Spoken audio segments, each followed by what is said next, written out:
We ask all this in the glorious name of Jesus. Amen.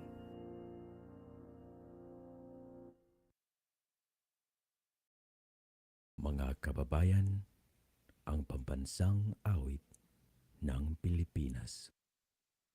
Bayang magiliw, perlas ng silanganan, alam ng puso, sa lilim mo'y buhay. Lupang hilirang, dulot ka ng magiting, sa manlulupi, di ka pasisingil. Sa dagat at bundok, sa simoy at sa langit mo ang pagka, may dilagang tula at awit sa paglayang minamahal. Ang kislap ng watawat mo'y tagumpay na naniningning. Ang bituin at araw niya kailan pa may magdidilim. Lupa ng araw ng luwal at ipagsinta, buhay langit sa piling mo. Ang ligaya na pag may mag-aapi, ang mamatay ng dahil sa'yo.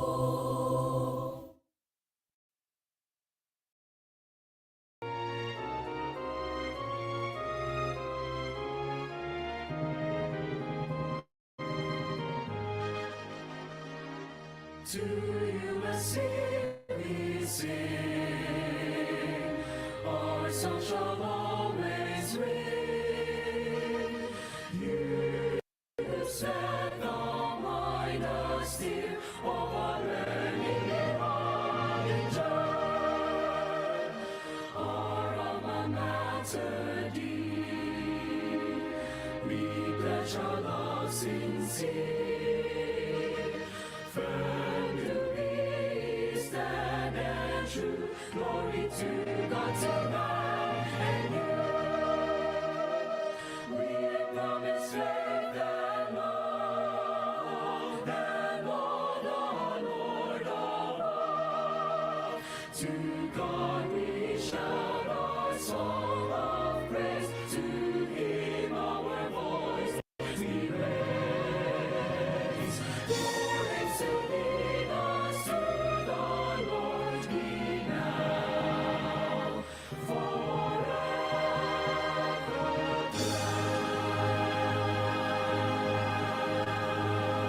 blessed. Good afternoon, DCLL! Palakpakan naman dyan!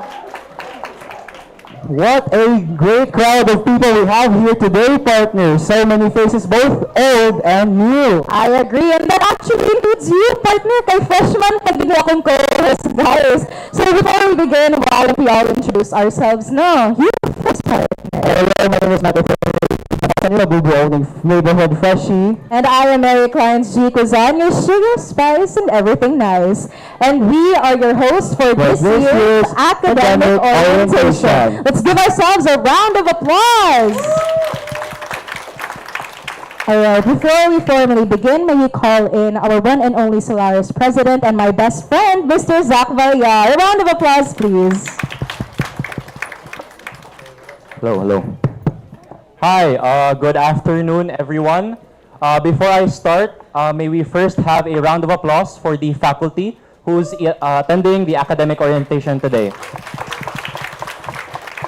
Despite their busy schedules, they still made time to attend, so that's one of the many examples we can see of the DCLL faculty being an extremely caring body of teachers. A round of applause once again. Okay, I'm gonna be honest, I got so busy I forgot to prepare a speech for the opening remarks, but it's fine. Good afternoon once again, everyone. My name is Zach C. Villar. I am the current Societatis Lingua Artis President for academic year 2025-2026, representing English Language Studies, ELS.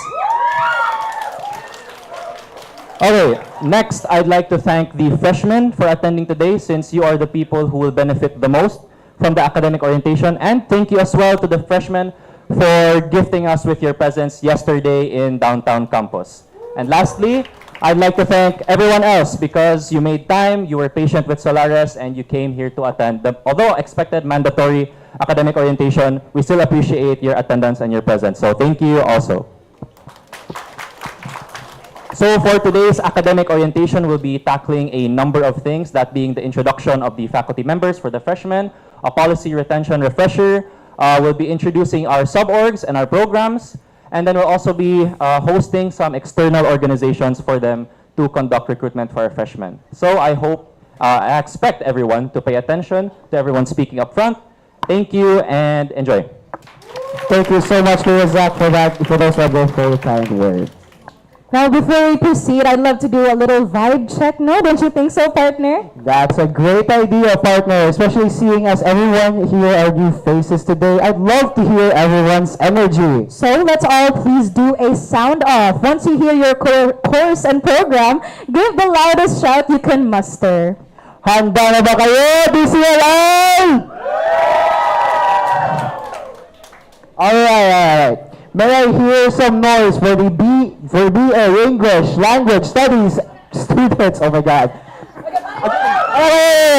Balik. Sorry, nabulol. Sorry. Alright, may I hear some noise for the BA English Language and Studies students? Guys, I believe in third time's a charm, so let's do a third time. Let's go on. Dito na lang. May I hear some noise for BA English Language Studies students? Ay, ano pala? Thank you guys! Alright, up next, how about the BA Literary and Cultural Studies with Creative Writing? This is significantly louder than last year, and I'm very happy for that. And last, last and definitely not the least, let me hear from the students, oh my God, my home, BA Communications Major Media!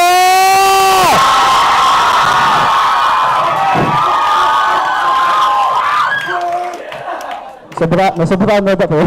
Safe to say, ready na sila. Ready. So it seems that everyone is actually ready for the program. No, but before we formally begin, why don't we get to know our faculty a little bit better? Alright, partner, as a freshman myself, I'm also curious about kinsa na mga professors for this year.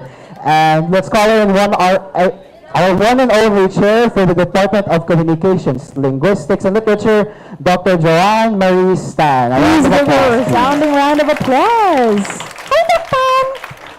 Na-pressure ko sa introduction.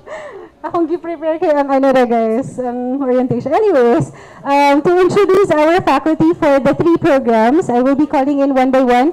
May I request our faculty, once your name will be mentioned, please stand up to be recognized. I'll start with the person from my right, so to your left. No? We'll start with Sir Jose Antonio Dasig. He will be one of our faculty for the English Language Studies program. Next up, our very own Assistant Director, Sir Kenneth Opina for the English Language Studies program. English Language Studies program. Pero masig di mo kadungog, no? Kaya naguna ang syagit sa likod. Next up is our faculty from the LCS program, Mr. Nino Agustin Loyola.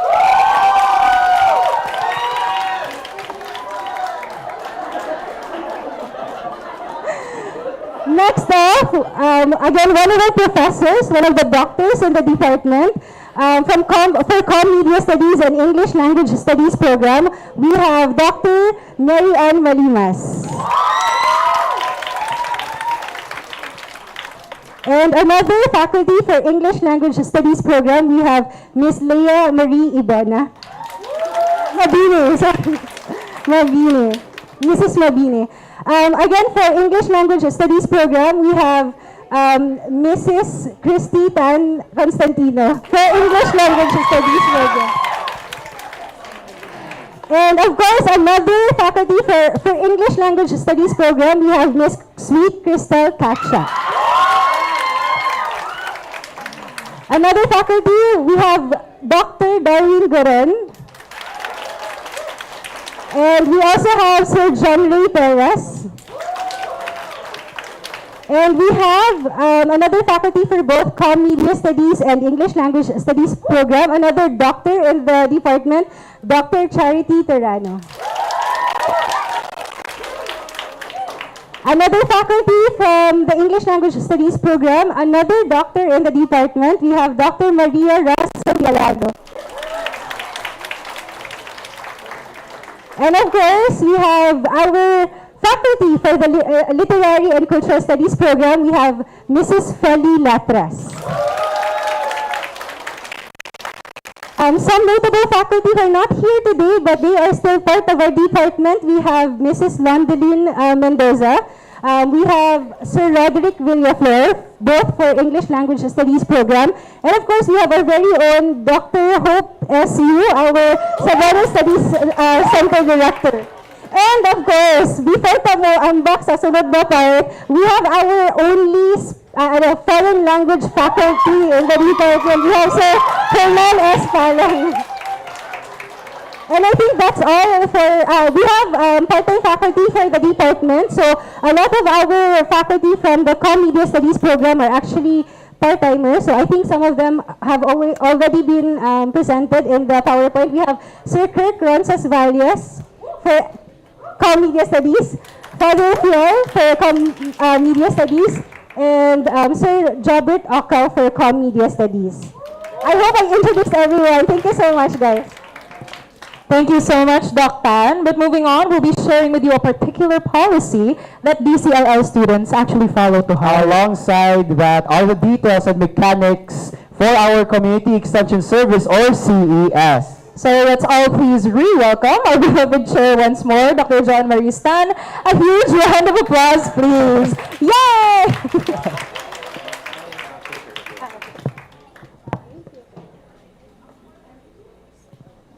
Sorry, I had to carry with me my laptop because I have to go back and forth because I still have to assist students for their enrollment and other related tasks. So I will stay here for a bit and then come back here every once in a while. Okay, I'm only given 10 minutes to present my part on the academic orientation, but actually I prepared not just for the retention policy but for other matters as well. So hopefully I can cover 10 minutes for all the topics. Some of this I will discuss tomorrow for another orientation. Some of the things that I will mention are, of course, the DCLL retention policy, especially for our first-year students. Please take note of the information that will be given today. We have at least an introduction to the Community Extension Service. Tomorrow we'll have another orientation for you guys because we need your immersion and your heart and soul to our Community Extension Service. We have academic performance. Academic performance specifically for Dean's List because I hear questions about who can be a Dean's Lister for our students. And then for scholarships, grants, and loans, I'm just citing specific item in the student's manual. If you want to know more about the scholarships and grants, you can refer to your student manual. I think it's indicated there. Or maybe follow the Facebook page of our own scholarship office. And then we have the code of conduct for students. Hopefully, you will follow through what things to do inside the school, inside the classroom, and especially outside the classroom as well. And then we have off-campus activities and student support services and programs, the list, and probably trunk lines, where you can refer your concerns for the other things. So I'll start with the DCLL retention policy. I have to note though that the retention policy was formulated by the former administrators. So our former chair's PowerPoint is used in this presentation. So Sir Ken, thank you so much for the PowerPoint presentation. So for the DCLL retention policy, I'll have to read. DCLL aims to produce quality graduates who excel in their chosen field of study. So ma-measure me. Sinugdanan pa lang, guys. For years, a student retention policy has been implemented to ensure that academic excellence of students in the department. However, at the height of the pandemic, this practice has been suspended for humane considerations. But because we're already in full face-to-face, we have to reiterate the implementation of the retention policy. So it became effective last second semester of academic year 2022-2023, and so we're moving forward and still applying the retention policy. So what are the things that you need to take note of as students in DCLL? First is students first, second, year and first semester for third year levels, students must obtain an average grade of 2.0 or higher. Make sure you don't have less than 2.0 in your grades, no, for your classes.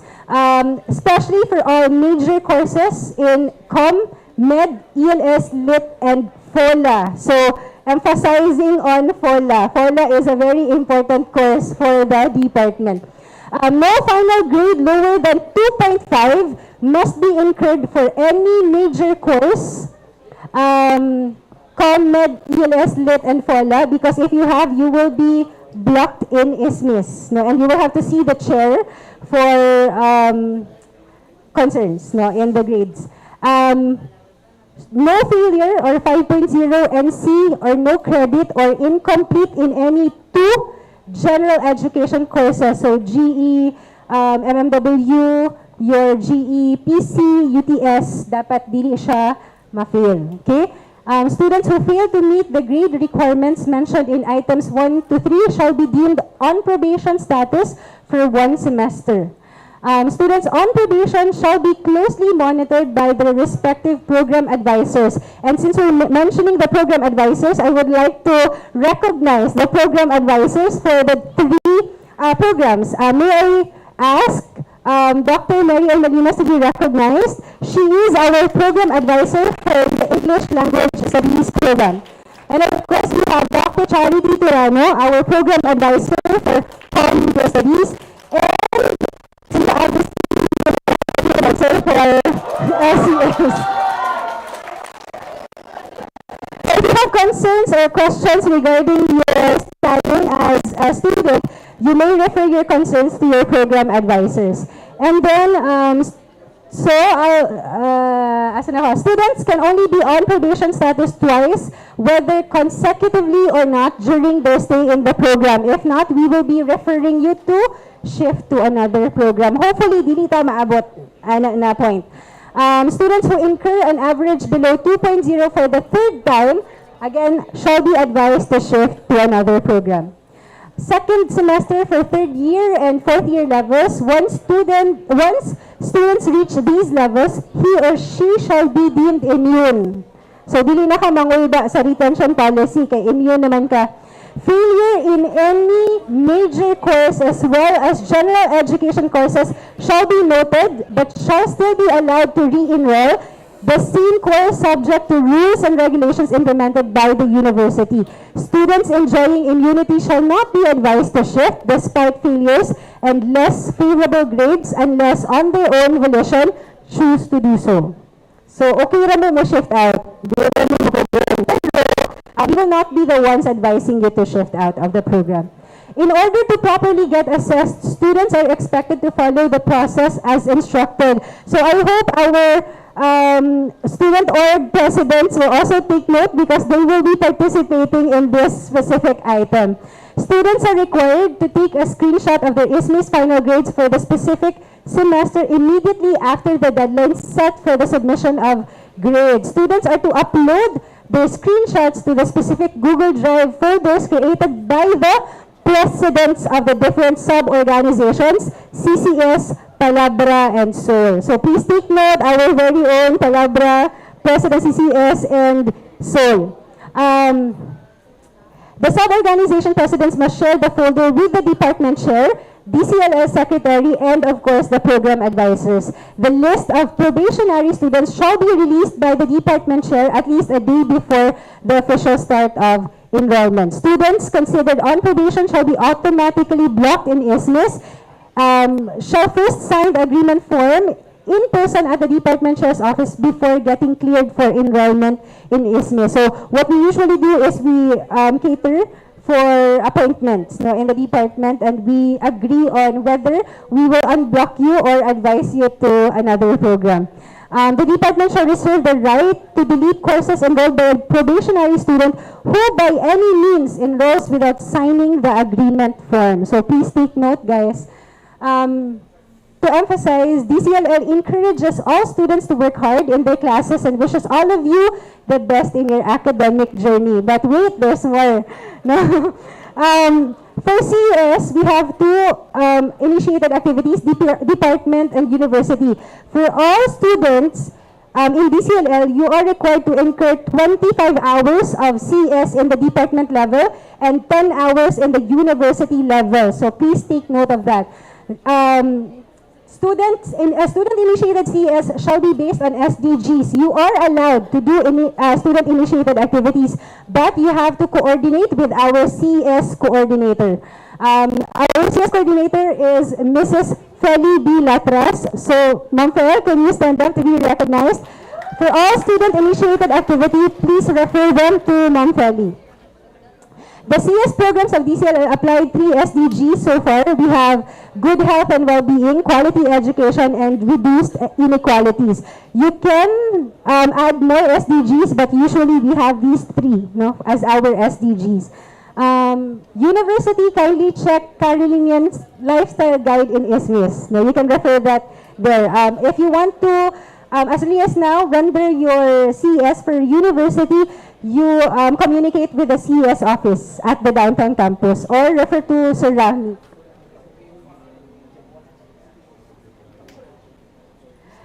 The university CES office will schedule an orientation, separate orientation for you guys. So please take note of that. And then academic performance, who can qualify as the Dean's Honors List? So the university recognizes superior scholastic achievement through the Dean's Honors List per semester of each school or department. In the case of the department, it's the school that recognizes the Dean's Honors List. So the School of Arts and Sciences. Qualifications, please take note. Kay mo jud ang pari ipangutana sa estudyante para dito magbalik-balik ha. A regular load for the semester according to the curriculum enrolled. So if you are to enroll 23 units, you have to enroll 23 units to be qualified as a Dean's Lister. A grade point average of at least 1.7, a good moral character, and has not been found guilty of any offenses. So please take note, if you are found to be guilty of any offenses, you will be taken out from the list of the Dean's Listers. Okay? So I hope we're clear on that. Again, for college expense and loans, can you refer to the student manual or the page of the scholarship office. No? They will advise you kung naabatay available scholarships for our students. Code of conduct for students, I'd like to focus on 7 things. First, academic conduct. Please make sure that when you report, when you come to class, make sure that you treat your teachers well, your classmates well, no? Because we're here to learn, not to create rifts or conflicts between or among the students. Student-to-student relationship conduct must be followed. Kindly refer all these in your student handbook, the manual for undergraduate students, because you will be guided as to what are the things that you are expected to do inside and outside the campus. So we have here student-student relationship conduct, especially kaning mga lovers nato sa department or kanang magsugod sa ilang love life dito sa department. No public display of affection, please. Guys, ang inyong chair, kanang charot lang. Please make sure na you're not caught to do any public display of affection because that is a violation in the university manual. So kung mag-holding hands ka, ayaw pakita o teacher, charot lang. So kung relationships ato sa gawas, pag nasa sa university, make sure to uphold the proper conduct. Kay basing tapad-tapad na mo dira, dili na siya pwede. Student-teacher relationship conduct means that you treat your teachers with respect. So when you report in your classes, make sure that you are courteous enough to say hi to your teachers, and of course, address issues or concerns properly. Dili ta mag-away, kay we're not here to fight each other. We're here to help and to assist each other. Student administrative relationship conduct, please make sure to address our admin officer staff properly. As much as possible, you call them Miss or Sir. Miss, for example, for our DCLL secretary, you can call her Miss Jenny. kanang, ayo lang ate, no? Kaya para mas formal siya, we address it miss or sir, okay? Student-university relationship conduct, once again, no public display. You can read all these information in your student handbook. So please do some due diligence and read your manual for undergraduate students. Off-campus activities, I inserted this, and I hope this is okay, Sam and Zach. I inserted this because we need to emphasize that for those students who have initiated in participating off-campus activities, you need to inform the department. Mo-appear ka og contest, inform the department. Especially if you're using the name of the university. If you're representing the university, you have to inform the department because there are rules, policies, and guidelines set by CHED for off-campus activities. And so, what we need to emphasize is that there are activities that we have to apply for off-campus approval from CHED. So, some of the items listed are academic curricular activities. We have educational tours and field trips, field studies or site visits, field research. So, inyong mga thesis, fourth years, if you are to conduct interviews outside the campus, you have to apply off-campus activities approval from CHED. Workshops, trainings, please take note. Katong magplano sa Palabra o Writers Workshop no, from outside. Please inform the department. Please inform the department. Immersion programs exclude OJT because OJT has a separate CHED arrangement, okay? So please take note. We also have co-curricular activities, so competitions that's included in the off-campus activities, performances and exhibitions, symposia and conferences, leadership trainings and sports events. Community extension service, you have to also apply. So please take note, sub-org presidents and officers, that you need to apply for off-campus activities approval from CHED. Activities involving overnight stays are extended travel. Example, retreats, camps, recollections, cultural exchange activities within the Philippines, any student activity outside the campus that carries inherent risks such as travel, crowd exposure, hazardous environment. So please take note of all these. And please take note once again, internship, OJT, and practicum are not covered under this CMO because there is a separate CMO for that. International educational tours follow CMO number 26, and you'll have to refer to our Assistant Director and Director for IRIO, Sir Kenneth Opina will assist you, no? Especially for international travels and for international students. CHED approval is usually processed through the school administration. CHED processes 30 days before activity, but please take note, the university requires at least 40 days of processing. So you have to make sure that when you plan for an activity in September, dapat may apply na mo pag August 10, no? Kaya di na siya maabot. So, as early as now, if you plan for activities in October, November, or December, you have to apply in advance, okay? You have to coordinate with the department, your program advisors, and all involved individuals, no, for this. We will be sharing the forms 4 and 5 for the off-campus activities with the officers. Student support services, last na ni siya, Zach. So, please refer to the local numbers if you have concerns regarding student support services. So, we have athletics office, campus ministry, community extension services, counseling and development center, dormitory, finance treasury office, finance comptroller's office, internal audit, IRMO, library, office of alumni affairs, scholarships and job placements, external relations and internationalization office, again under Sir Kenneth Opina.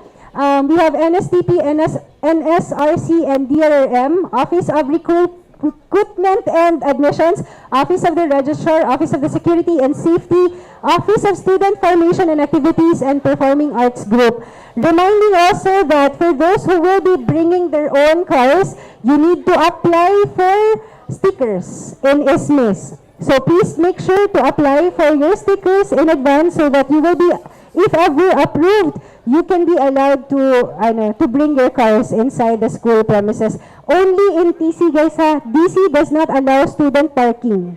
So only Talamban campus allows parking for students with cars. So please refer to these contact informations. I hope all the information is noted and hopefully naramay nakuha from that. Thank you so much. Please take note that the student handbook for undergraduate students is available in ISMIS. So tapad ra na ang handbook sa students o ang Carlinian lifestyle guide. Okay. Under student services tab. So please take note of that. Thank you so much, guys, for listening. Hello. Thank you so much for that wonderful segment, Doc Tan. So pupunta na tayo sa exciting part, ladies and gentlemen. Partner, did you know that each department has their own sub-organizations under Solaris? I am indeed aware of this, partner. With every department body comes the student organizations that make up the department's soul. These groups are what give our students the opportunity to contribute not just to themselves but to our community as well. Ladies and gents, introducing our student organizations and our very own student publication for communications major in media, the Carolinian Communication Society. And with their president, With the president, Ms. Ken Micaela Venezuela. A round of applause, please.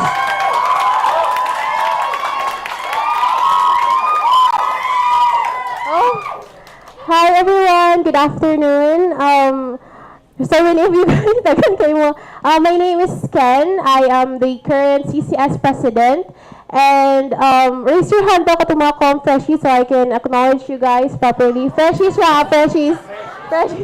Okay, here. And to our ELS and LCS also. Hi everyone, it's so nice to see you guys. We're so excited for this year. And since I am going to represent CCS for today, I'm going to acknowledge our CCS freshmen.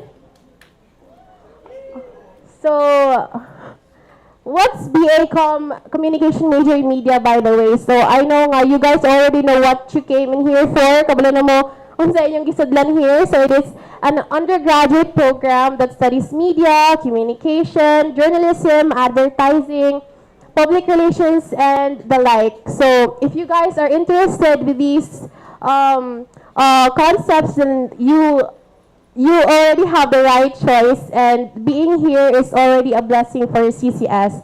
Like really guys, we were so surprised nga daghan di kay mo freshmen, like almost 50 actually. So may never naman nakaabot ng 50. So we're so happy nga naabot mo na.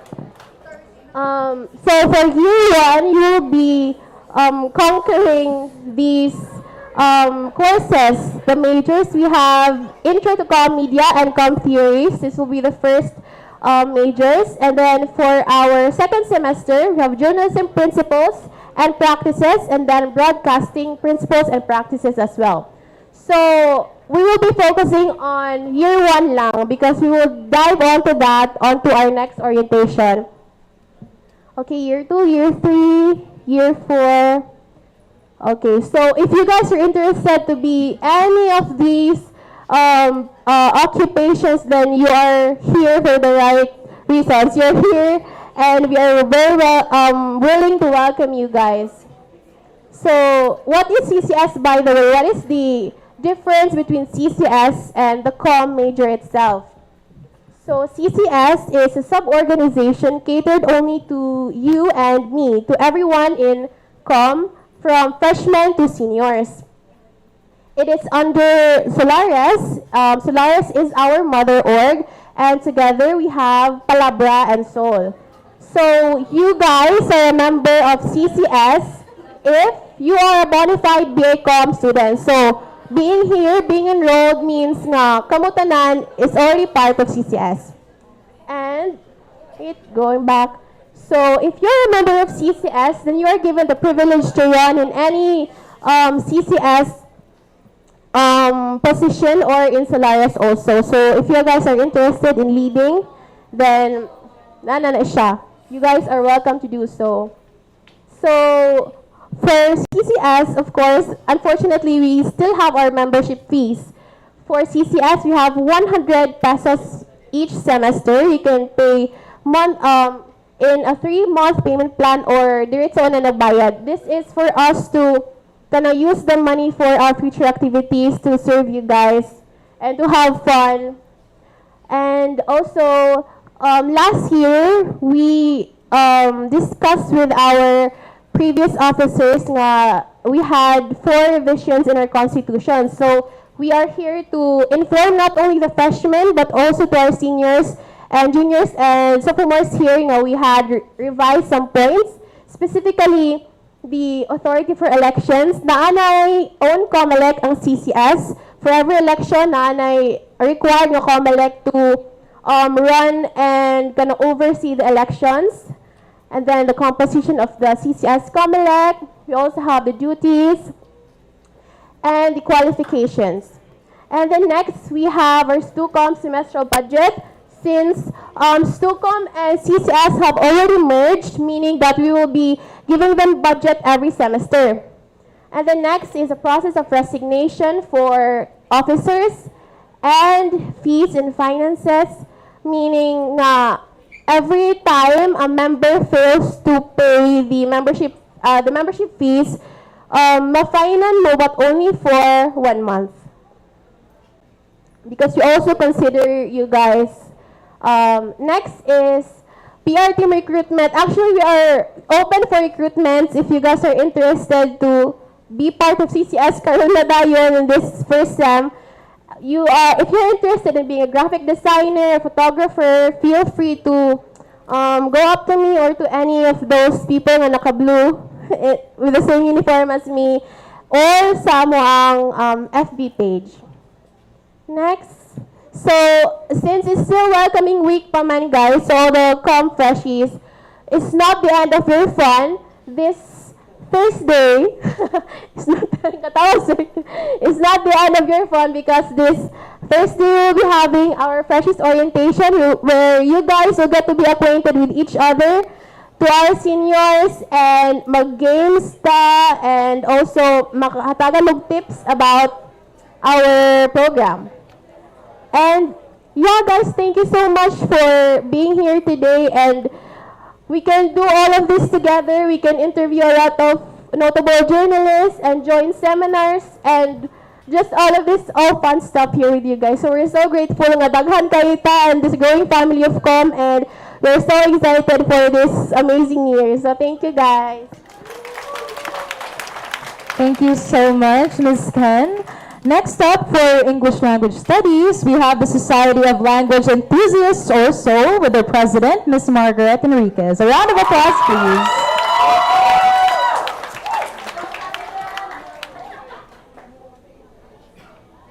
So once again, good afternoon, everyone. So to DCLL, to the faculties, and especially to our freshmen, welcome. So once again, I am Margaret Estelle Enriquez, the current sole president. So I am also here to give an overview about both the program and what our organization is. So here is once again, we are the Bachelor of Arts in English Language Studies. So the most common question that we would get asked is it just English? Unsa man na? Like, unsa may trabaho ana? Is that just purely talking? Is it just purely learning one language? So my answer to that would be no, it's not just it's not just English. So the Bachelor of Arts in English Language Studies program produces graduates who are competent in research, language education, and language use and communication. So they also explore the evolving nature of the English language system. Sorry for the technical error.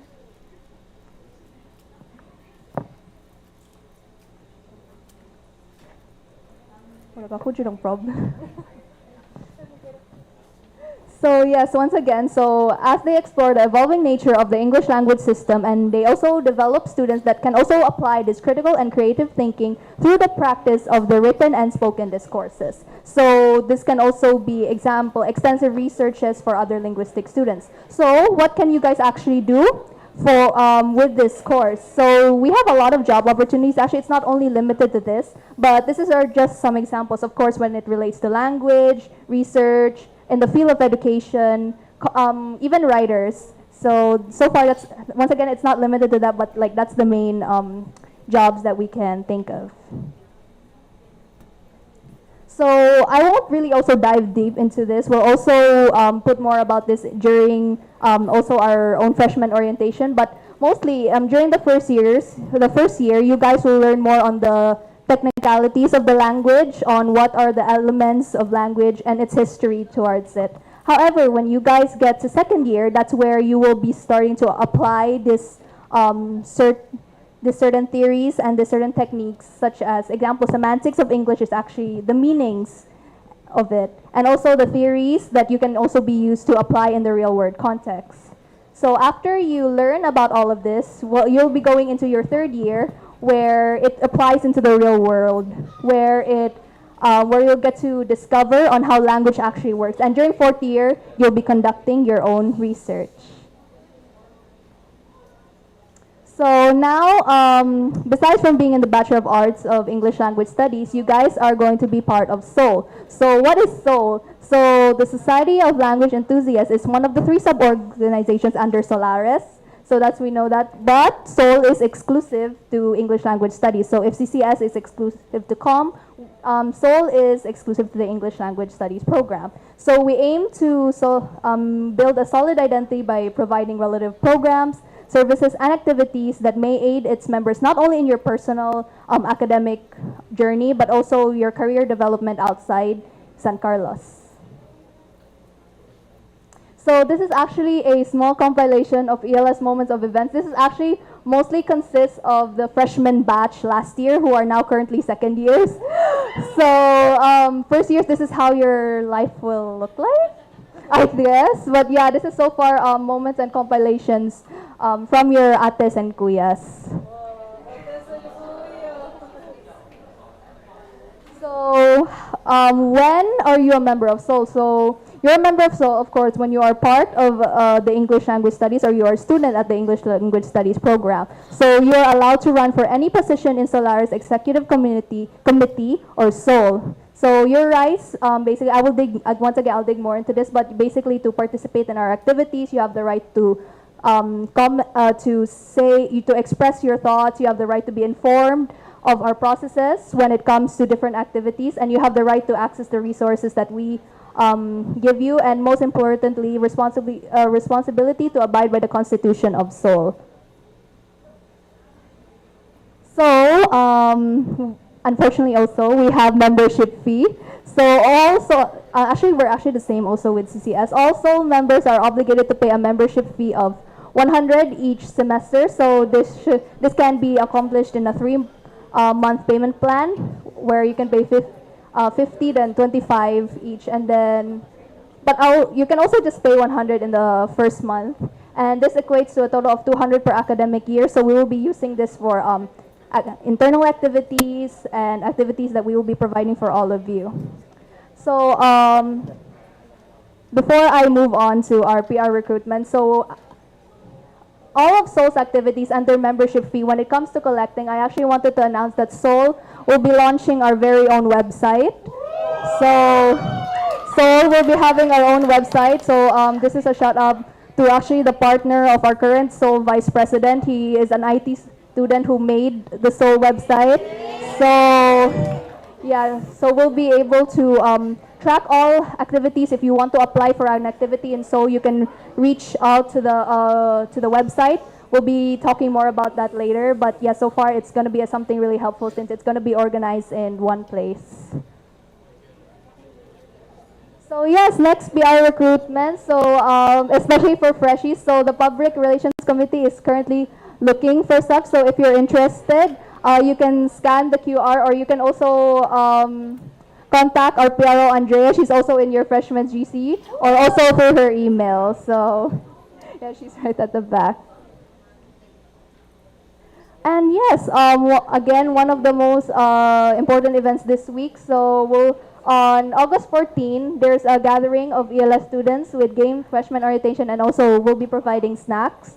So it will be in this building. So more details will be sent to the freshman GC, and it will be posted in the English Language Studies Facebook page. So once again, freshmen, welcome to ELS. Your ates and kuyas are proud to have you here. Thank you so much, Miss Margaret. For literary and cultural studies with creative writing, we have Pulong sa mga alagad sa obra or palabra with their president, Megan Beliso. A round of applause, please. Hello, hello. Good afternoon. Hello, freshies. I hope you're oh, thanks. How does Okay, cool.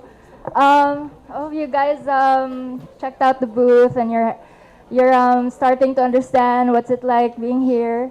So my name is Meg. I am the Palabra president for this year, and let's see what LCS is like.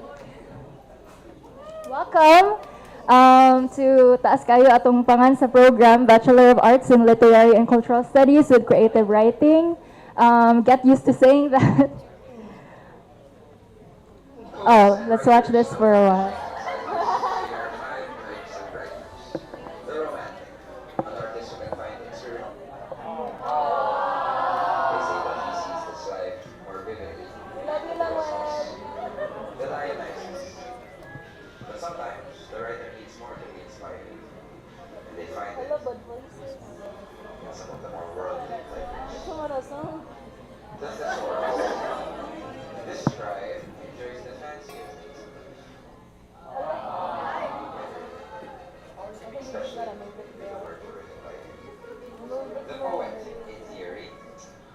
Some just have a love for literature that's so alive that their will to write it and never match it.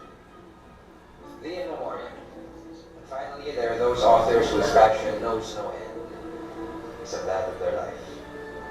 No matter which of these 5 writers you are, it's a guarantee that you can find a home with us here at BA LCS. LCS is an acronym for literary. So in the literary aspect, we are introduced to different works from various authors, and in the cultural aspect, we get to be acquainted with the cultures of other continents in the world simply by reading the works contained in their culture. The world is in need of critical thinkers. And here at LCS, we are being taught by the best professors to help us become those critical thinkers. In LCS, we get to hone our skills in writing, especially putting it in the professional world, as we try to become authors, writers, or any form of way that allows us to use our skills in trying to be creative, especially when it comes to putting this in the perspective of content writers, journalism, or even trying to write something that they love to do. We don't just read literature. We also read about the law, history, theology, philosophy. We learn about all the movements that happened throughout history. Here in LCS, you got to learn different literary series that you actually can apply to your writing anymore and not just in your research. And you got to discover different cultural aspects especially in Cebu.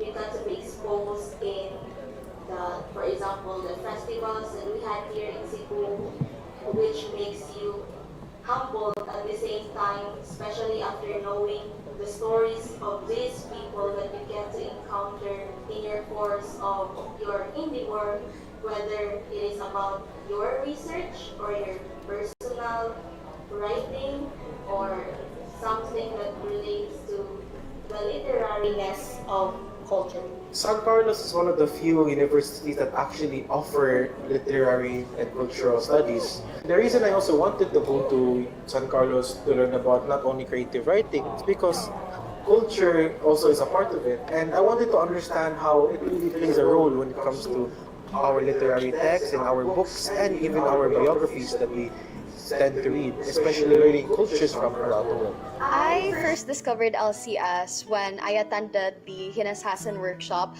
One of my seniors was a person who really persuaded me to enter the program, and Upon entering LCS, I learned a lot of things from literature and diving into culture. I was supposed to enroll at another institution back in my hometown under the program English Literature, but unfortunately, it was unavailable because it needed at least 15 students, and I was the only one who inquired about the program.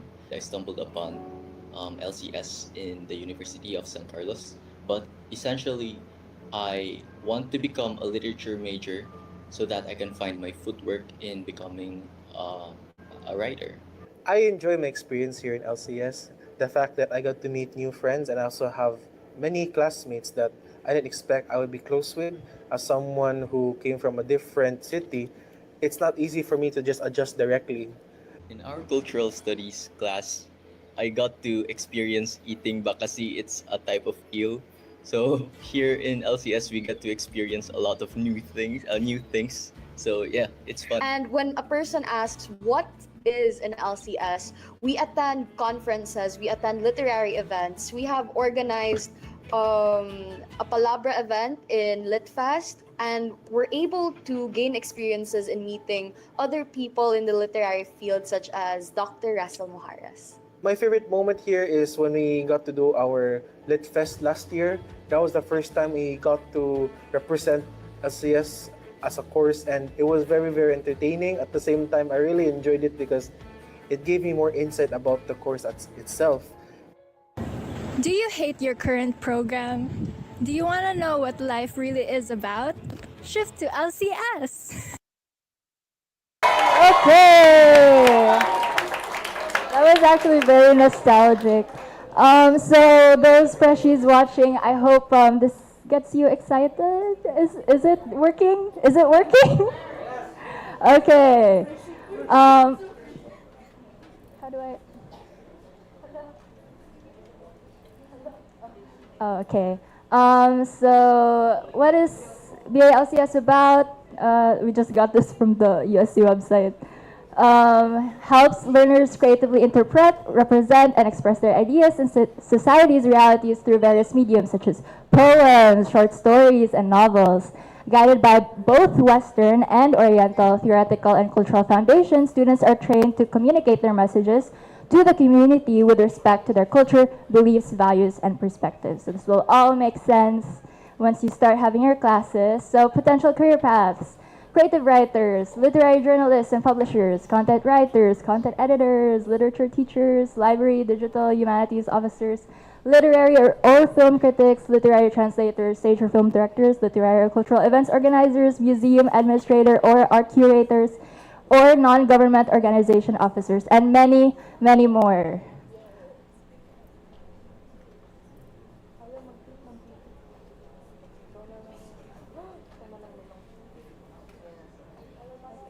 So here's a few snippets of our past events.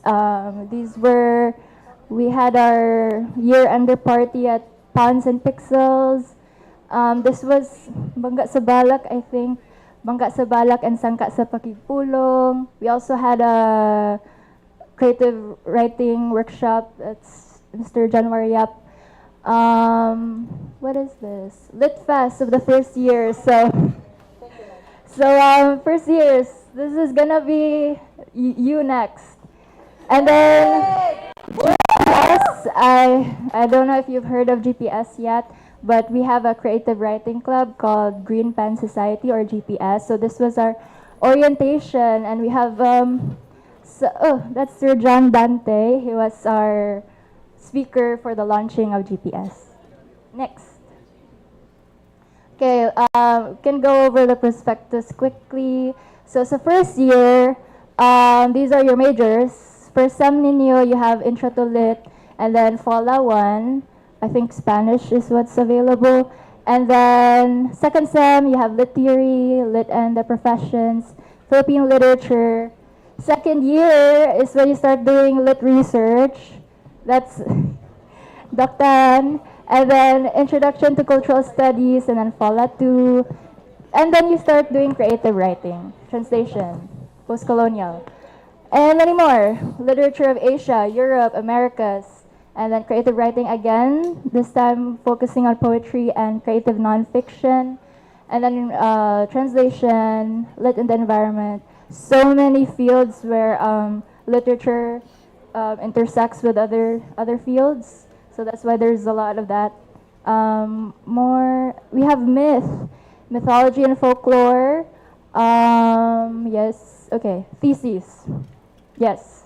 And then some electives, children's literature, literature and digital media, teaching in literature, comparative literature. So you get to choose whatever major, yes, Doctor. Huh? And Cebuano Lit? Yes, one more option for major elective is Cebuano literature. Let's not forget our mother tongue. Okay, okay.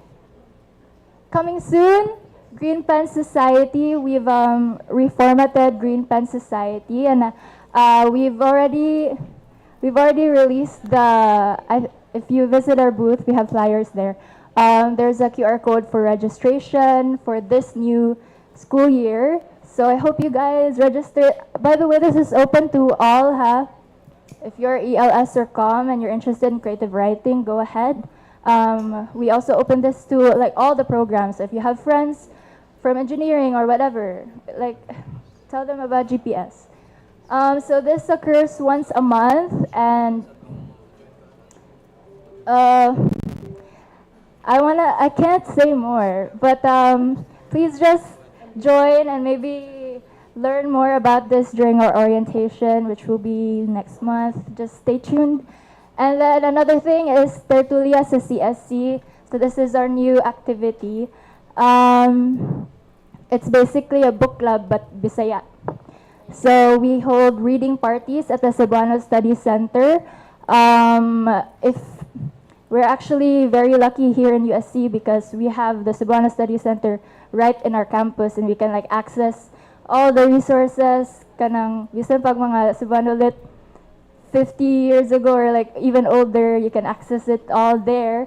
So why not make use of that and take advantage and make a book club out of that?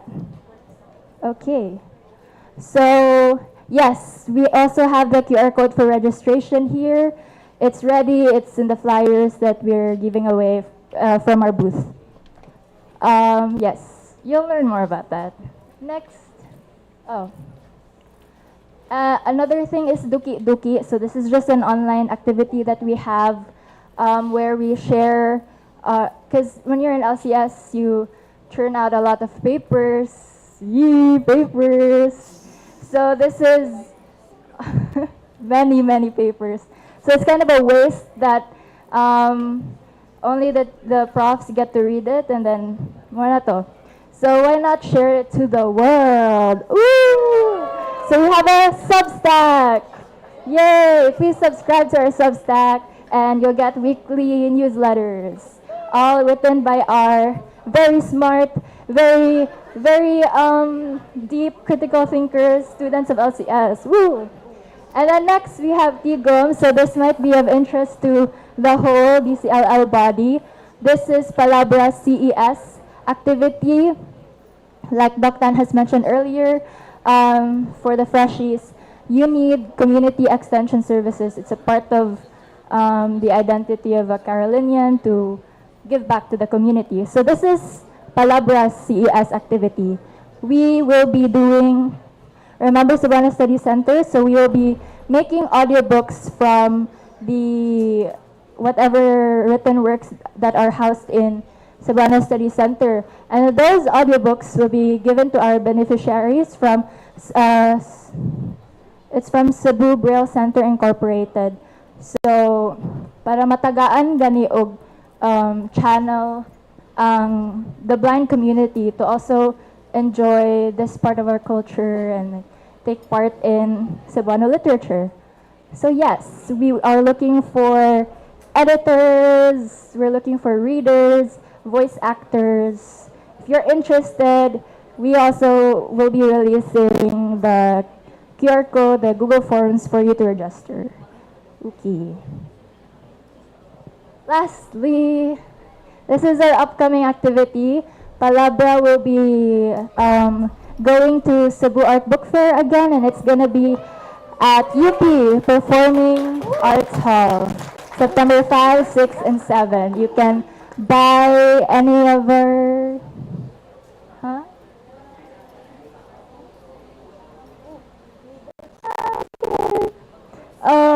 So, the students' chapbooks will be sold there. We have merch. Yes, all self-published stuff by the students. So I think that's it. Yes, welcome to BLCS and thank you very much. Oh, one more thing. All LCS, okay, from first year to fourth year, please gather together here sa PE 13. It's the room right across this one. After the orientation, we'll have our snacks together and mingle. Thank you. Thank you so much, Miss Megan Veloso. Also, guys, before you can take your snacks, please remember to sign out sa sign out form. No? Thank you. And last but not the least, And last and definitely not the before we actually proceed, we're guys. encountering technical difficulties, no? It's very unfortunate. Maybe it's because of the rain or because init diri, kayang aircon kay ni off man. So why don't we mingle? Mingle. So I'm gonna use the opportunity kani to maybe talk to a few freshmen. Kay ganina, ang mga early birds rang na-talk na mo ni Matt, no? And seeing as Matt is also a freshman himself, I'm gonna give him the liberty to pick whichever person ang pwede na mo i-interview. If na mo crowd favorite, guys, pwede na dyan na mo. Tudluan inyong mga classmate. Hello, Isabel! Sir! Hi, Isa. Hi, Isa. So, how's the orientation so far? Well, I really learned a lot of things today, actually. It's like a whole day of information overload.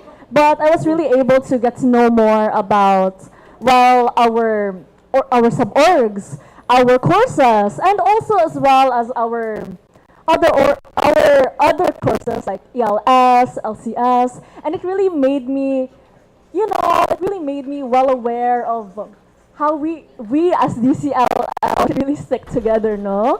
Do you think the same, Matt? Of course. I feel like despite the fact that comm students may be 50 above and the other 50 above, 40 above, I'm not sure. I counted. But in spite of that, the other courses like ELS and LCS, we're all still kind of a mini family at the end of the day. So we have to really interact with each other a lot. Grabe na, Isa. Dami ko na lang yung host. We asked the right person, guys. Dami niyang nasabi. We love you so much, Isabel. So, for the other freshies, I think you all are aware of Isabel because she's already PR for Solaris and she's everywhere at this point. That's our deputy officer, by the way, guys. All right, so we're going back to our stand here. Now, Matt, would you care to introduce our very last, but not the least? Of course. The department's very own student publication, Halangdon, with the editor-in-chief, Miss Abigail Berado. Take a round of applause, please.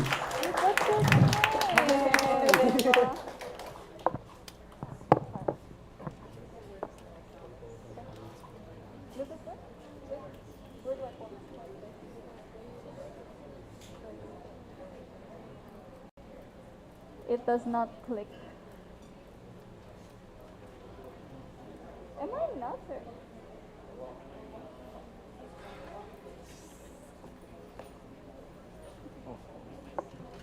Technical difficulties. Once again, everyone, Miss Abigail Beretta, EIC for Halangdon. A round of applause, please. Hello, everyone. Welcome again to another school year. We're so glad to have you in DCLL, especially to the freshies. I will be introducing the Department of Communication, Linguistics, and Literature's publication, Halangdon. And I will start that by reading to you an excerpt from our Constitution, which states what Halangdon is. Okay, so Halangdon serves as a primary news source under the affiliation of the Department of Communications, Linguistics, and Literature. It is a platform for opportunities for the DCLL students to exercise their talents and mastery of their programs. The publication shall be an environment wherein they will be able to cultivate their online portfolio and resume for future opportunities beyond their academic years. So it's basically self-explanatory naman. We have a website. Staff will be able to, the published works will be able to be uploaded to staff portfolios in our website, which you can cite in your future resumes. It's also a very good opportunity for you guys to be able to practice the skills, the learnings you will learn in your academic programs. So yeah, I will walk you through what Halangdon is doing. So the publication has 7 active segments with some being subcategories. Next slide, please. We have, that's our logo, which is very fun because our segments are integrated into our logo. You'll see later. Next slide, please. Have that. Next slide, please. You have Balita for news articles. Actually, the news category is a whole new category. You can see the guy in the middle of the room with the table. Yeah, he's our media director, by the way. And that's because of his presence. Basically, the news department is a whole new category in Halangdon. We do broadcasts. So who was the girl you guys interviewed, Ganiha? The girl earlier said that there's a buttload of information that you guys are getting here. So if you ever feel the need to refresh your memories, or maybe you've forgotten a couple of segments, feel free to go to our YouTube and rewatch the broadcast. It's on there. For our next portion is, okay, so those are the coverages we've done over the last school year. Next slide, please. You can see there. Next slide, please. Those are our broadcasts. Next slide, please. Yeah. And then we have interviews, highlights for a variety of events hosted by our partners if they reach out to us for partnerships. We have Lantau for feature articles. This is where a bit of the news and the literature merges. These are creatively written nonfiction works to feature certain stories that our people have found. Next slide, please. Here's some notable works. This piece, The Odyssey, What Maketh Women, that was by Michelangelo Chavez, who's also the PRO for Solaris. That's a piece on transwomen, I believe. And then stars, Trust Me Bro. You have, A Look Into Fires. Basically, it's a very diverse set of works. Wala na sa digan na. Is this homophobic? Next slide, please. Okay. We have, under the Lantau, the feature articles, we have Calendario, which are pieces specifically for the various important dates in the international calendar. Next slide, please. We've written something for World Food Day, Human Rights Day. Next slide, please. That Indigenous Peoples Day, I think it was, and then World's Bird Day. For some reason, my seniors really like the Animals Days. Next slide, please. Okay, so our editorial segment is called The End Word. If you guys get that, we're gonna be good friends. Thank you for that name, Kuya Arg, by the way. Next slide, please. We've had that article, which was supposed to be published in our magazine that was never published. Anyways, that was Solaris Pugsanay 2024. It was basically a piece on why nganong walay no one competed in the previous Alaris terms positions because kanang mga nidagan kay usara sila. Next slide, please. It was a very fun article, I would say so. And then we have the segments. These are quite inactive. We have the Cebuano Memoriam for Cebuano history and culture, and then we have the Lingua Franca Compendium, which is for the linguistics aspect of things. Next slide, please. Here are notable works. The Legacy of Tagay by Kuya Benjamin Manto, who has graduated already. Throughout time, Tagay, will always have a special place in the Visayans' heart as they recount their personal stories and bring together the past and present in a toast to celebration and unity. It is a testament of pakighiusa, unity, where everyone is respected and valued regardless of this time. Fun fact, the previous Halangdon people were heavy drinkers. Next slide, please. Next slide, please. We have another from the Lingua Franca Compendium, Samuel Mendez. It's Wika ng Kamatayan. I will read to you a quote. A significant complaint hurled towards Litfest is that the first half of that word doesn't really mean anything anymore. Event after event, literature becomes a smaller and smaller presence in Litfest conventions, leading many to posit that Litfest didn't just die, that the event formerly known as the Literature Festival was long gone. Okay, next slide, please. And then for our literary works, we have we have Ogim's Tales, our literature corner. It's very prominent in our website page if you guys visit. Next slide, please.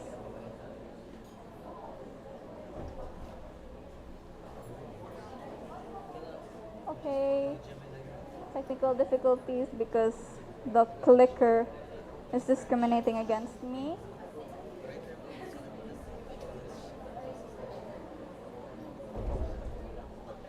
You okay, my dear? Next slide, please. Okay.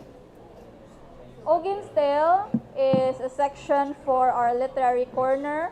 If you can see the cat there, that's Ogim, which was a cat in the LRC, the library, and he passed away last year. And he's very beloved by our literature students who founded Halangdon. I will read to you from the introduction page of Literature Corner written by Ate Ashley. It's in the quiet corners of LRC, Ogim's journey unfolded. He reminded all who cross his path that even those without souls, as some believed, could touch lives in profound ways. As he curled up on laps and nuzzled against weary hearts, Ogim became a living testament that the absence of a traditional soul did not diminish the value of the stories creatures had to tell.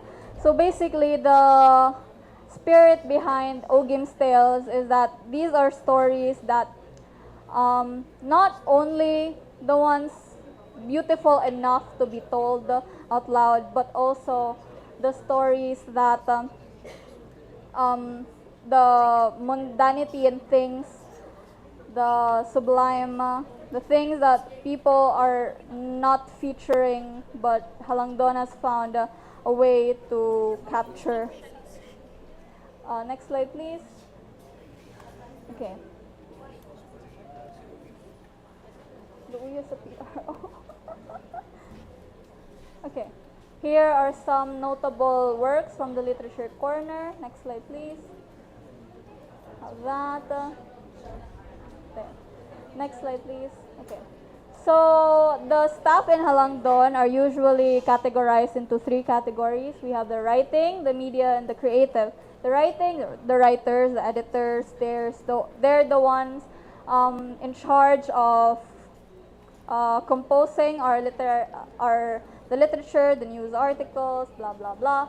And then the media, you have that person over there handling the broadcasting, the other forms of media that Halangdon produces.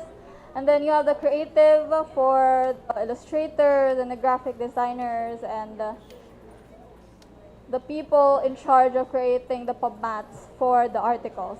Next slide, please. Okay. So we will be accepting applicants from today onwards to September 14. We're looking for news writers and editors, layout artists, blah, blah, blah. Everyone in charge of, everyone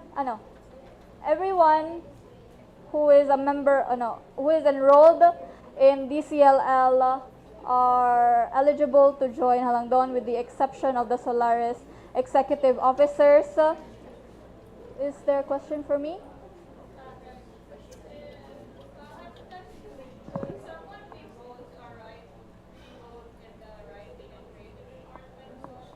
Yeah, that's a very good question. Actually, Halangdon takes pride in the fact that the roles are not rigid.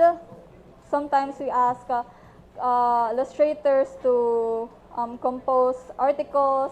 Sometimes we ask writers to compose, to draw for the PubMats. But yeah, the goal of Halangdon is really to spread the knowledge, to hone the skills. And if you're the kind of a person that don't want to be restricted in one title or that, Halangdon may be a really good place for you. Just for everyone's perusal, my apologies, Derek, I didn't say this earlier. We have a specific time later for open forum. You can ask questions to our beloved professors or to the speakers here up front. So make sure to write down all of your questions para matingob siya later. Thank you. Continue. Okay, so next slide. Okay, so Halangdon, the esteemed publication of Halangdon cordially invites all worthy scribes, artists, and visionaries to apply and contribute to the grand compendium of wit, wisdom, and wonder of the court of the communications, linguistics, and literature. Next slide would contain the QR code for your reference. It will bring you to our Google form where we will be accepting applications. If you have any questions for me, that's my slide. I am Abby. Oh my god, I did not introduce myself, by the way. I am Abigail Barredo. I am from Com3. You can find my email there.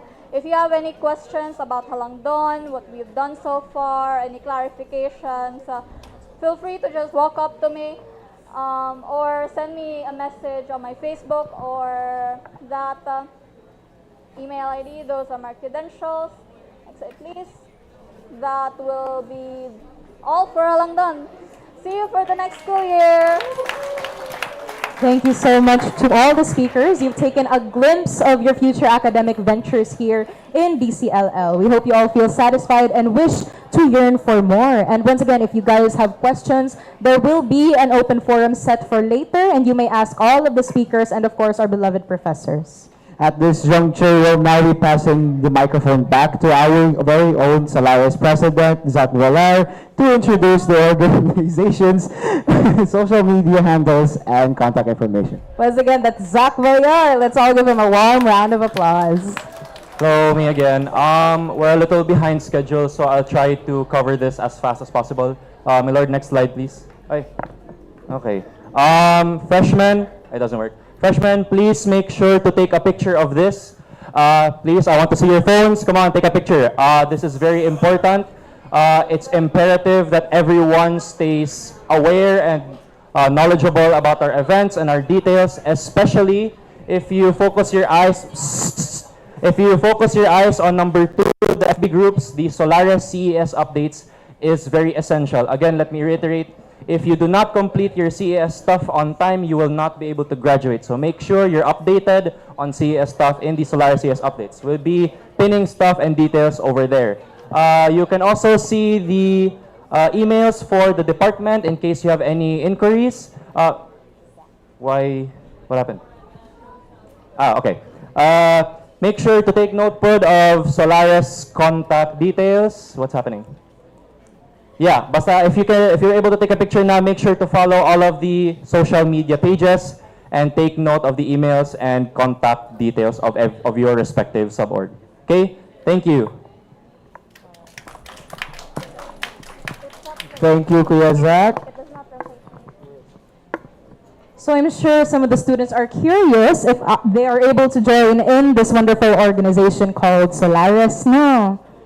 Worry not, for some slots are actually open for MOFID and Press D. To explain the recruitment even further, we would like to call in our Solaris Treasurer and our Solaris PRO, Miss Ann Colon and Miss Milord Catania. Yes, let's give them a round of applause. Hello. First of all, to everyone who has bought a sticker or a pin today at the booth, thank you so much for your patronage. I'm so happy you guys liked it. Last time I was there, we sold almost 500 PHP. So I'm really happy. Thank you so much for your patronage, Jed. So, Kuandia, my mistake. The other person who will be with you and speaking is our very own Solaris auditor, Miss Micaela Menchavez. This is Mika who also helped price. Like, I'm very much proud that a lot of the merch was very doable, very budget friendly. So welcome to Presti. Presti has a lot of roles, and I'm very proud that a lot of people from Presti are very much all-rounders. I'd like to shout out Matt and Rihanna and Isabel. I'm forgetting a lot of more people. I am also forgetting Kai. But thank you so much to everyone who is part of Presti. These are the roles that we need for Presti, but it's really okay if you want to have 2 roles, because we are open for that. Anyway, yeah, these are the content that we're making. If you're really aware, Presti is really hoping for a more active participation and engagement so far, and I'm very happy that everyone is engaging. Jude, thank you so much. Yeah, we have a lot of stuff that we have planned, and I'm hoping to see you guys in Vis-a-Vis Visual Workshop. We will have Halang Don's former creative director, and also Sil Palastas, who is today's Carolinian art director. I hope to see you guys August 22. Yes, that's QR code.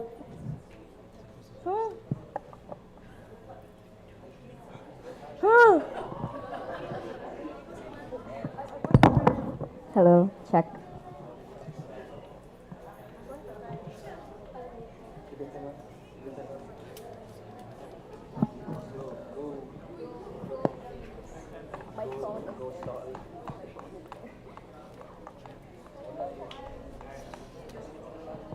Is it okay? No, because Alright, so our apologies, there are a bit of technical difficulties, no? So once again, guys, as of now, please remember to reserve all of your questions later for our open forum. If you have questions about the recruitment, if you have questions sa ato ang faculty, naapamandiri sila Doc Tan, Sir Nino, so you guys can actually ask them questions.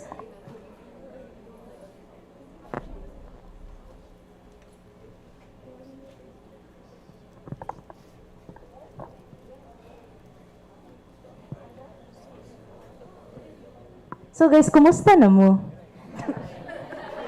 Ikaw na mo? Sa mga single pa dira dapita ako na pangutana. Ikaw na ka, babe? It's okay, I can be both. Lalaki mo kog babay. I can be either. Hala na, nakadungog ko commotion sa Luyo. Kumusta na mo dira sa Luyo, guys? Nabugnawan ra mo? Gutom? Hala. Meaning ano, remember to sign out later so you can claim your free unsay claim your free daw ana si Von, no? Later guys, sign out for your free burgers. Yes. Kinsay ganahan mo kanta dira para mabugnawan mo ba murag si Fiangi? Laros na Yarn. Dili ta mag-sample guys kay again, niingon to si Darren gani nagauwan man daw. So basta mauwanan tumog ayo. Ayaw na lang. Actually, speaking of that, we actually have a few musicians here in the room with us, no? Yes. Ako lang in-low-key, kamo na lang pangita sa socials, but yes, naaming musicians here, and we're very proud of them. Palakpakan naman natin dyan. I believe, okay na mo? Okay na sila? You guys are good? Alright, once again guys, it's Micaela Menchavez. Yes, a round of applause. So, hello, good afternoon. I am the Solaris auditor. You can call me Mika. We are currently, our MOFID desk is currently recruiting. Unfortunately, the recruitment applications have been very barren. But we're working on it, so we would really appreciate your cooperation, especially for the freshies. I think this is a very perfect time for you to immerse yourselves in org work, so that you will also be aware of like the ins and outs of how we operate, at least financially in Solaris. So these are the roles that we are looking for. So an assistant fees tracker to assist the Solaris treasurer, collectors to help us with face-to-face payments, cash payments. Runners, these are the ones who like assist us in acquiring, like, for example, food or drinks for events such as this one. Budget trackers, we already have one. Shout out to Mai, I don't know if she's here, but thank you.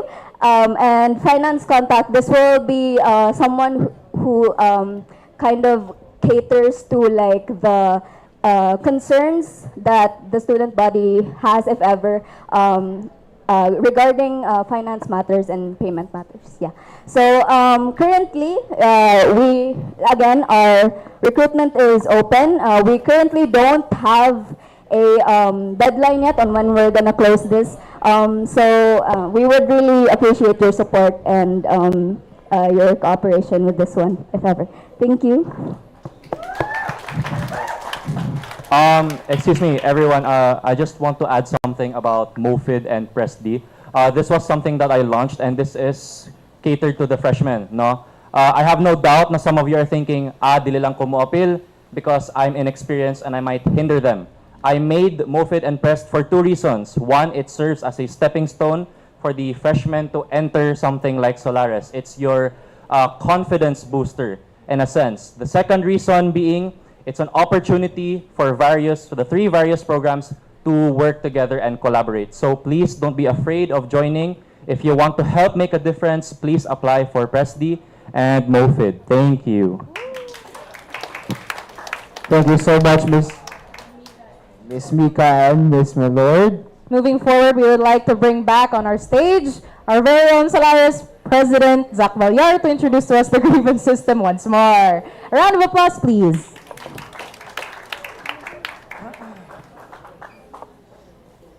Next slide, my lord. Okay, this is also something that I launched because the previous term of Solaris did not have a grievance system.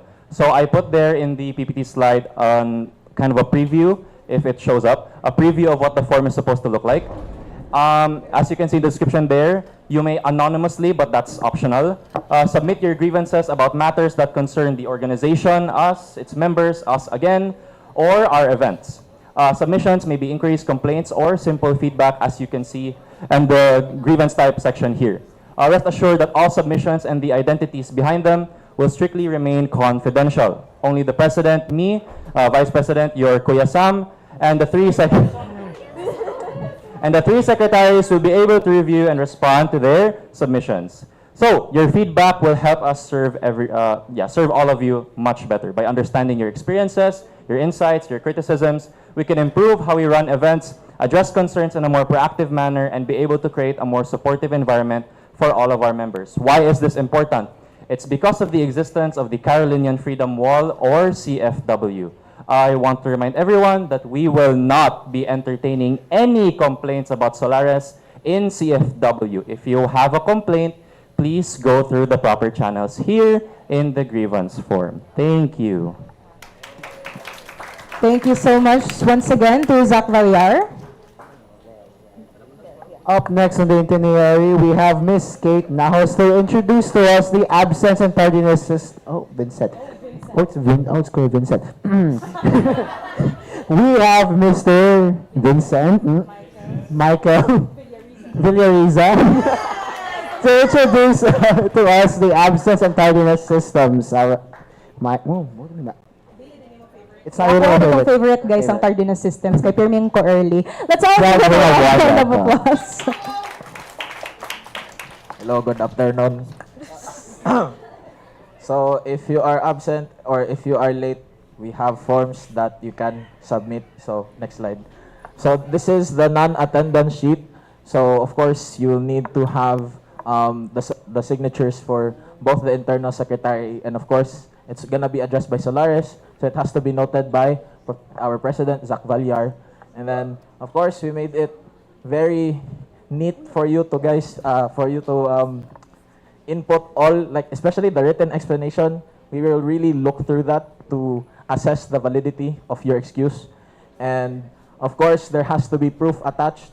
So of course, there's an event witness and it has to be noted by the president. It has to, like the internal status, it's all there. And another thing is it has to be addressed to the Solaris email. Like when you make the email, you don't address to the secretaries directly. You will actually have to address it to Solaris. We have an organization email, societateslinguaartes@gmail.com. So yeah, there's that. And what next slide? And then this is the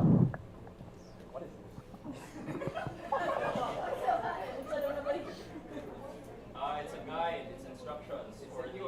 yeah, so access the QR code. You guys need to pull out your phones right now so you make sure that you can access the non-attendance forms in case you plan to be absent, which I should recommend. You should not be absent in Solaris events. So, ayun. That is all, I believe. Huh? Is there more? Okay. Okay. And then the next slide. Oh, that is the QR for tardiness. I am sorry. I was briefed very on the spot here. So yes, this is the right form. Of course, you can pull out your phones again. If you plan to be late, which I also recommend you shouldn't, as a Solaris Assistant Secretary myself, always early. So again, this form, you have to make sure that you have to explain yourself in the best of your abilities, and we will judge your abilities because we will assess the validity. Thank you. What else? To add lang, there are of course valid excuses like hospital visits, kanang if you have OJT, if you have class conflicts, and so there you go. Just to add on to this, kanang last year there was a lot of talk about how Solaris has no accountability, how we don't have transparency. All three of these desks that we just mentioned are our plan to give you more accountability and transparency. So for the second years above, if you remember and you still have your qualms, we expect you to give your cooperation. This is the most we can do so far. It is time for us to ask help from you guys. And so yeah, same with the grievance forms and all the tardiness and non-attendance. So thank you. Thank you so much, Kuya Vincent and Kuya Sam. So I believe this is the time we talk about finances, partner. Yes, I know how important finances are in organizations, partner. It's best if we listen up. And who else is the better person to explain the fee collection systems other than our very own Solaris treasurer and our Solaris auditor? I quite agree. Please clap your hand once again for Ann Colon and Micaela Menchaves. Hi guys. So, unfortunately, we are not rich enough to provide activities that benefits everyone. So we have semestral fees. So we ask this from every member of Solaris. So that is everyone here. And the amount of the semestral fee is to be discussed in the upcoming General Assembly. And also with the deadline of the semestral fees, that's also to be discussed in the General Assembly, so please attend. Okay, so since we have semestral fees and there's a deadline, so there must also be penalties for those who submit later after the deadline. So we have this system called stacking fees. For every day after the deadline that you were not able to pay, there is 5 pesos. So for example, if your semestral fee is 100 and then you've passed the deadline 5 days, so you have 25 pesos, so you need to pay 125. So as much as possible, please pay on time so that you won't have any problems and we don't have any problems. And aside with the semestral fees, we also have absence fees for those who are unable to send excuse letters or those who sent excuse letters but were rejected. So absence fees are stacking as well, unfortunately. But this is to encourage you guys to not skip any events, because if you skip a mandatory Solaris event, that is equivalent to 50 pesos. So say for example, there are 3 events for Solaris. For the first day, you were absent, so that's 50 pesos. For the second, you were absent as well. That's actually 100 pesos, but you were present on the third. So you have to pay 150 pesos for both events. So that's stacking. So please guys, this is to encourage you to join the activities and please don't be absent. Yeah, basically. And so far there isn't a deadline for absence fees, but yeah, that's the thing. But we will be posting lists online and on the bulletin board outside PE 11 about people who were absent, late, and those who were present on the events coming to pass this school year. And the next slide should be the submission bins for this school year. Okay, so for the submission bins, this will be forwarded to your respective GCs by either your sub-org presidents or your year representatives. So just follow along the format for these submission bins. Especially, like I have to emphasize this, the file name for the receipts that you will be uploading after you've paid your SEM fees, please follow the format just for easier tracking and so that it's more organized. And of course, before submitting, please, like make sure that you pay the right amount to the right officer, and yeah, the format is followed, and that everything is in order. This is the same thing, but for absence fees, the one earlier was for SEM fees. So still the same thing, just follow the procedure and make sure that all of the information you input is correct. And this is the payment cheat sheet. So this is in the form of a Google document, which will be attached to like announcements on the Solaris Facebook page or those announcements in your respective group chats. So it contains information such as your respective sub-orgs, GCash, QR codes and numbers, as well as when your officers are available to collect face-to-face cash payments. So this is just an example for Solaris. This is for CCS, for Soul, and for Palabra. So I think that's it. Not all of the details will be completed soon because some are still like finalizing their schedule for face-to-face collection for payments. So that's all for the payment cheat sheet.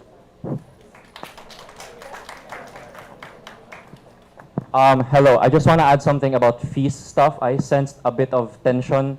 No, because this is money, of course, I understand how important this is. For the absence fees, the excuse letter, for absences, the old deadline was 3 days, but we plan to be more generous and extend that to 5 days. So as long as you have a conflict with your schedule or you have a valid excuse, you have nothing to worry about. As long as you complete the form on time within that 5 days, I rest assured you will be okay. So I hope everyone took a picture of the QR codes. Thank you.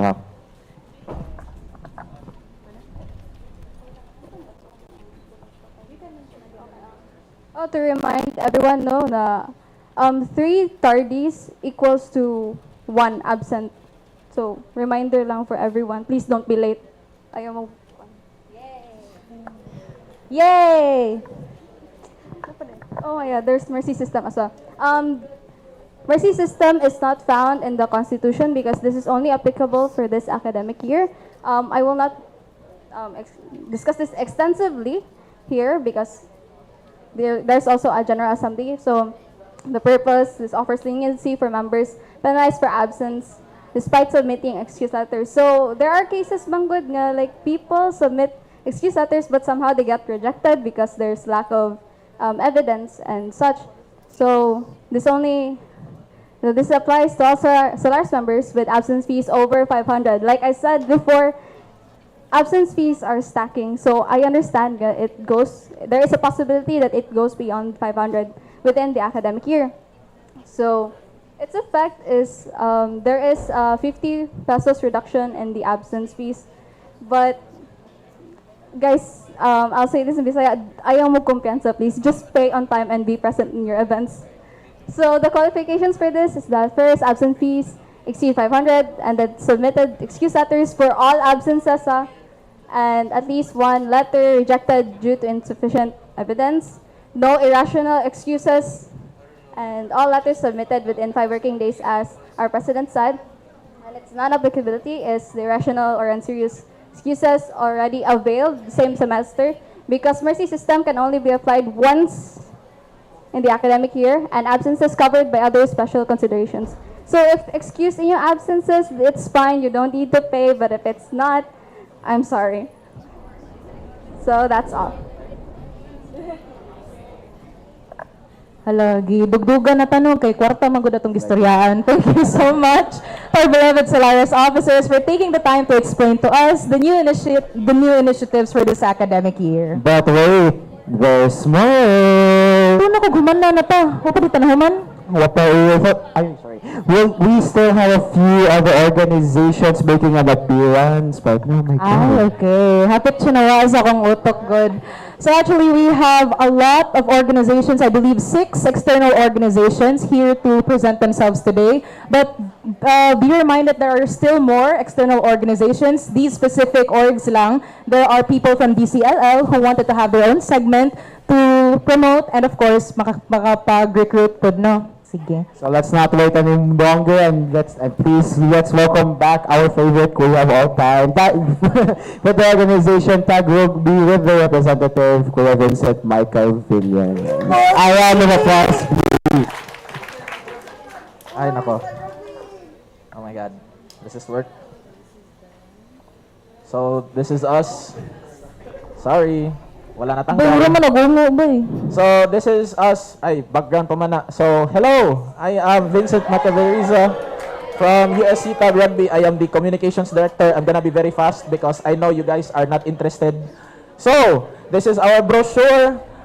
Yes, we are a non-contact sport. You get to make your own team. If you have enough, you have to bring your friends. It's very easy to learn. Like I said in the very epic trailer, because I edited that, you can learn the game in 1 day, the strategies in a week, and you'll be game ready by the end of the month. We also have a CES activity. We organized a donation drive, which I'll go into later. It's for all Carolinians, for all genders, for all shapes and sizes. And this is us. We have a semester tournament. We have a community outreach event, summer tournament, and yes. So ayun. So this started from a foreign exchange event. So Sayana Sofia Zam Castro from USC was one of the few chosen that was sent to Osaka, Japan to learn the game and bring it back here in our country. And then after that, there was a workshop in Luzon, there was a workshop in Mindanao, and there's also one in Visayas, which was in USC downtown campus. And then, okay, that's them in Japan. And then they all had this discussion and they all had the games and stuff. And then that's us. So that was our first ever. I was one of the founding members of the whole organization. Tapos, that was our first summer cup. I was not there because I tore my right meniscus. Very sad. But I'm here. I'm still... Kaya pa. So, ayun, how it's going. We've had coordinated a lot of practice sessions already. So, this is us during the first semester. And of course, we have a very solid... We have very solid photographers. So, ayun, we are always aura farming left and right. And of course, our first ever department week was in CPE week because majority of our members are from computer engineering. But as of now, we have a lot of members from SAS. We have a lot from SOE. So we might be starting to beef I don't know, by the end of the SEM. So we also had our semestral tournament. This is us, and this is me. Wala ko naka-appeal because I was very busy with ACADS. This was pre-communications, Vincent. So Lord rap later. So there's us, there's a lot of teams, and then of course we were sponsored by IPI. And then next, this is our first ever donation drive, which is passing it forward, donating, like this is the donation drive. We all went to Children's Village, Palamban. So the organizers, I think, got 15 CES points for university-initiated na part. And then next, our summer workshop. So we have a coach from all the way from New Zealand that actually flew to teach us the game and further develop the sport here in the Philippines. And this is us. We also did tackle rugby. And of course, I did not go home properly that day. Naglisod jud ko og kanang lakaw ba. And it was a very humbling experience, and this was the time where I thought there was actually genuine levels to this. And of course, we've had, of course, the New Zealand rugby coach, someone na iyang credentials, and then we actually had it, our first ever summer workshop na with Coach Ponch. So after that, the summer tournament, nindot yung pubmat no? I have plenty of designer friends. And then this is us. Sorry if local because Canva. So yeah, there's that. I was actually, before that, I was actually the team captain for the Hammerheads. We lost.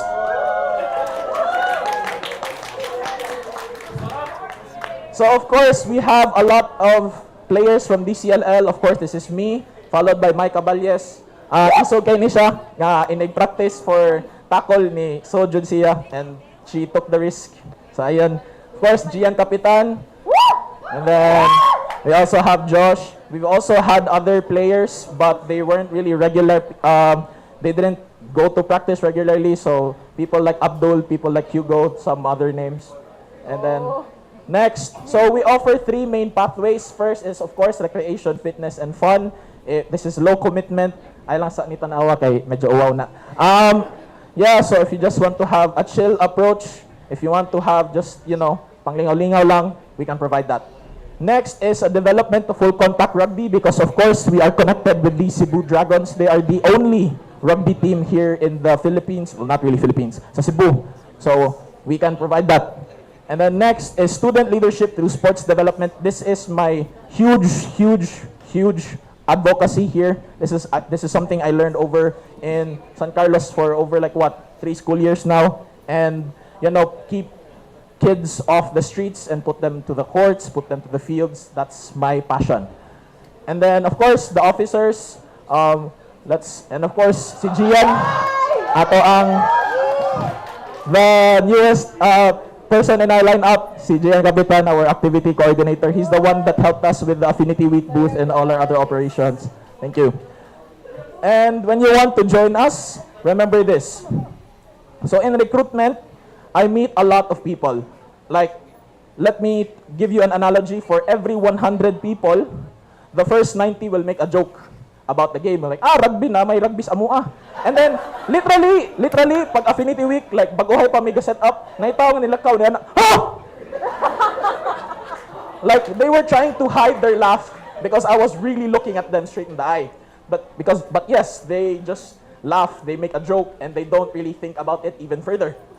But there's still the last 10 people. The last 10 people are interested, but here, 5 kabuok, they're going to practice. And they're going to practice regularly. So 5 na sila, ma-practice na sila. But in all those practices, in all those preparations, only one comes out on top, only one makes a difference, not only for themselves, but also for the organization, and also for the sport, and also for the whole community. So doors always open. You just have to let yourself in because you can apply now. We are open school year round. So sign up now. So, panggawas ang cellphone na yan para malipay ko ba? Like, scan QR. And then, of course, a DCLL exclusive announcement because this is more of a brand new opening for positions. We actually have a PR committee because as communications director, even God's strongest soldier has a limit to their strength. So PR committee is open. You do not need to play. It's okay. Like you just need to do your job. So if you are a photographer, if you are a videographer, if you have a special interest in sports marketing, just sign up there. And that's all. I think okay na tanan. Okay, thank you so much. I love you all. Yes, guys, they really made a point with the PR team kay Comic Sans ilang gigamit, no? Oh. Thank you so much, Tag Rugby. Thank you so much, Vincent.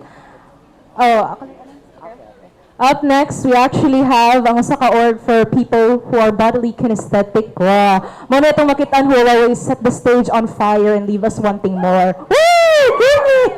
So actually, our next organization will be SAS Royale with the one and only Christoph Pateño and Triana Ray Llanos. A round of applause, please.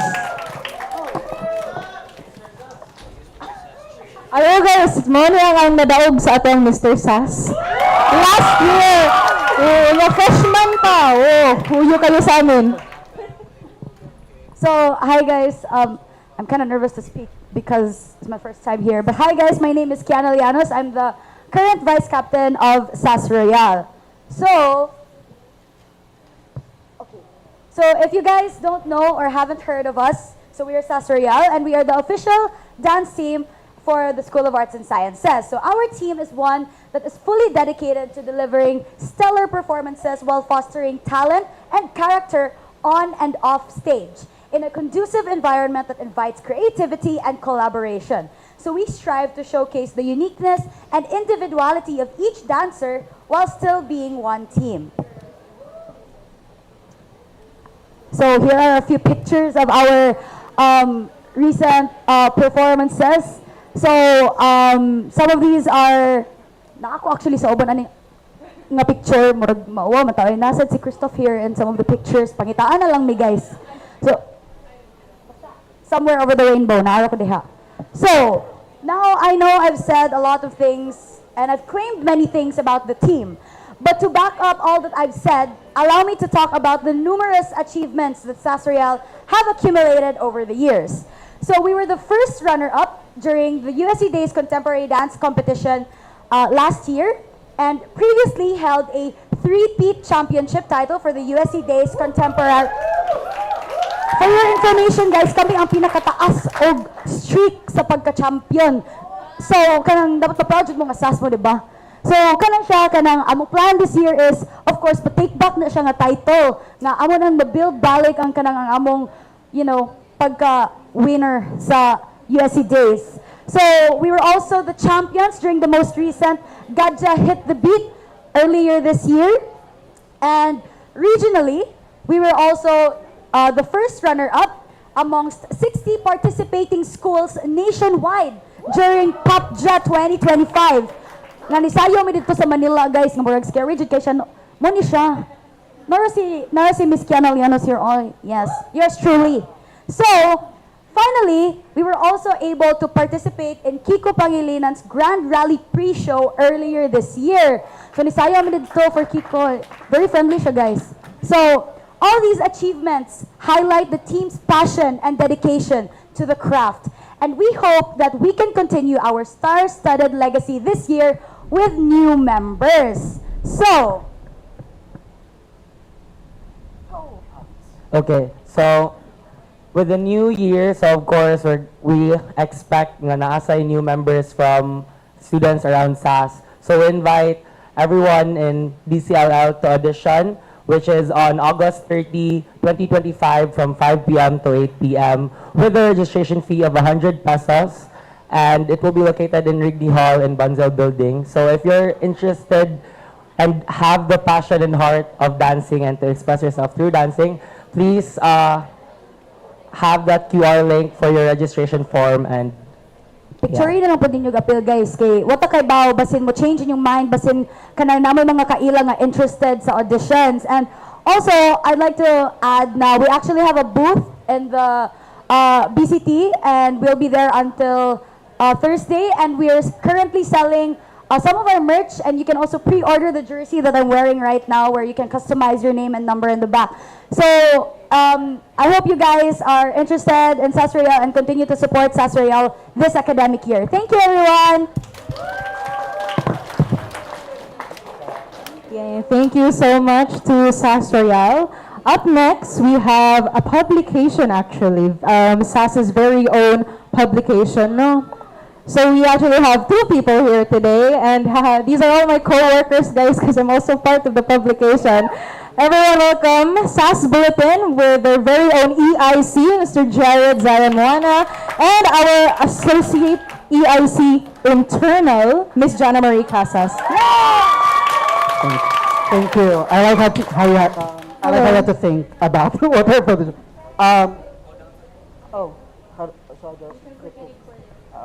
Hello everyone. It's so nice to see mga new faces in DCLL and also the mga old faces. Shout out to mga fourth years in the back. So we are SAS Bulletin. So we are the official student publication of the School of Arts and Sciences. So, it's going back. Oh, baliktad. What? There you go. So we are the official student publication. We have been established in 2016, and we disseminate information, cover events, and create content.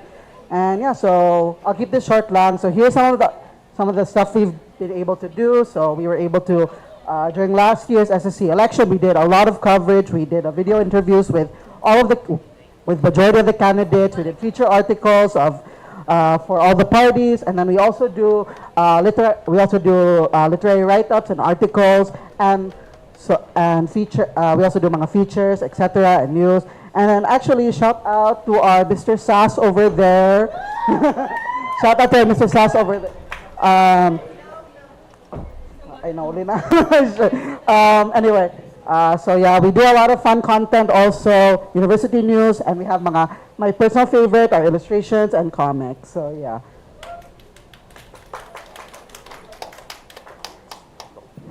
Okay, hello everyone. Oh my god, that's so many people.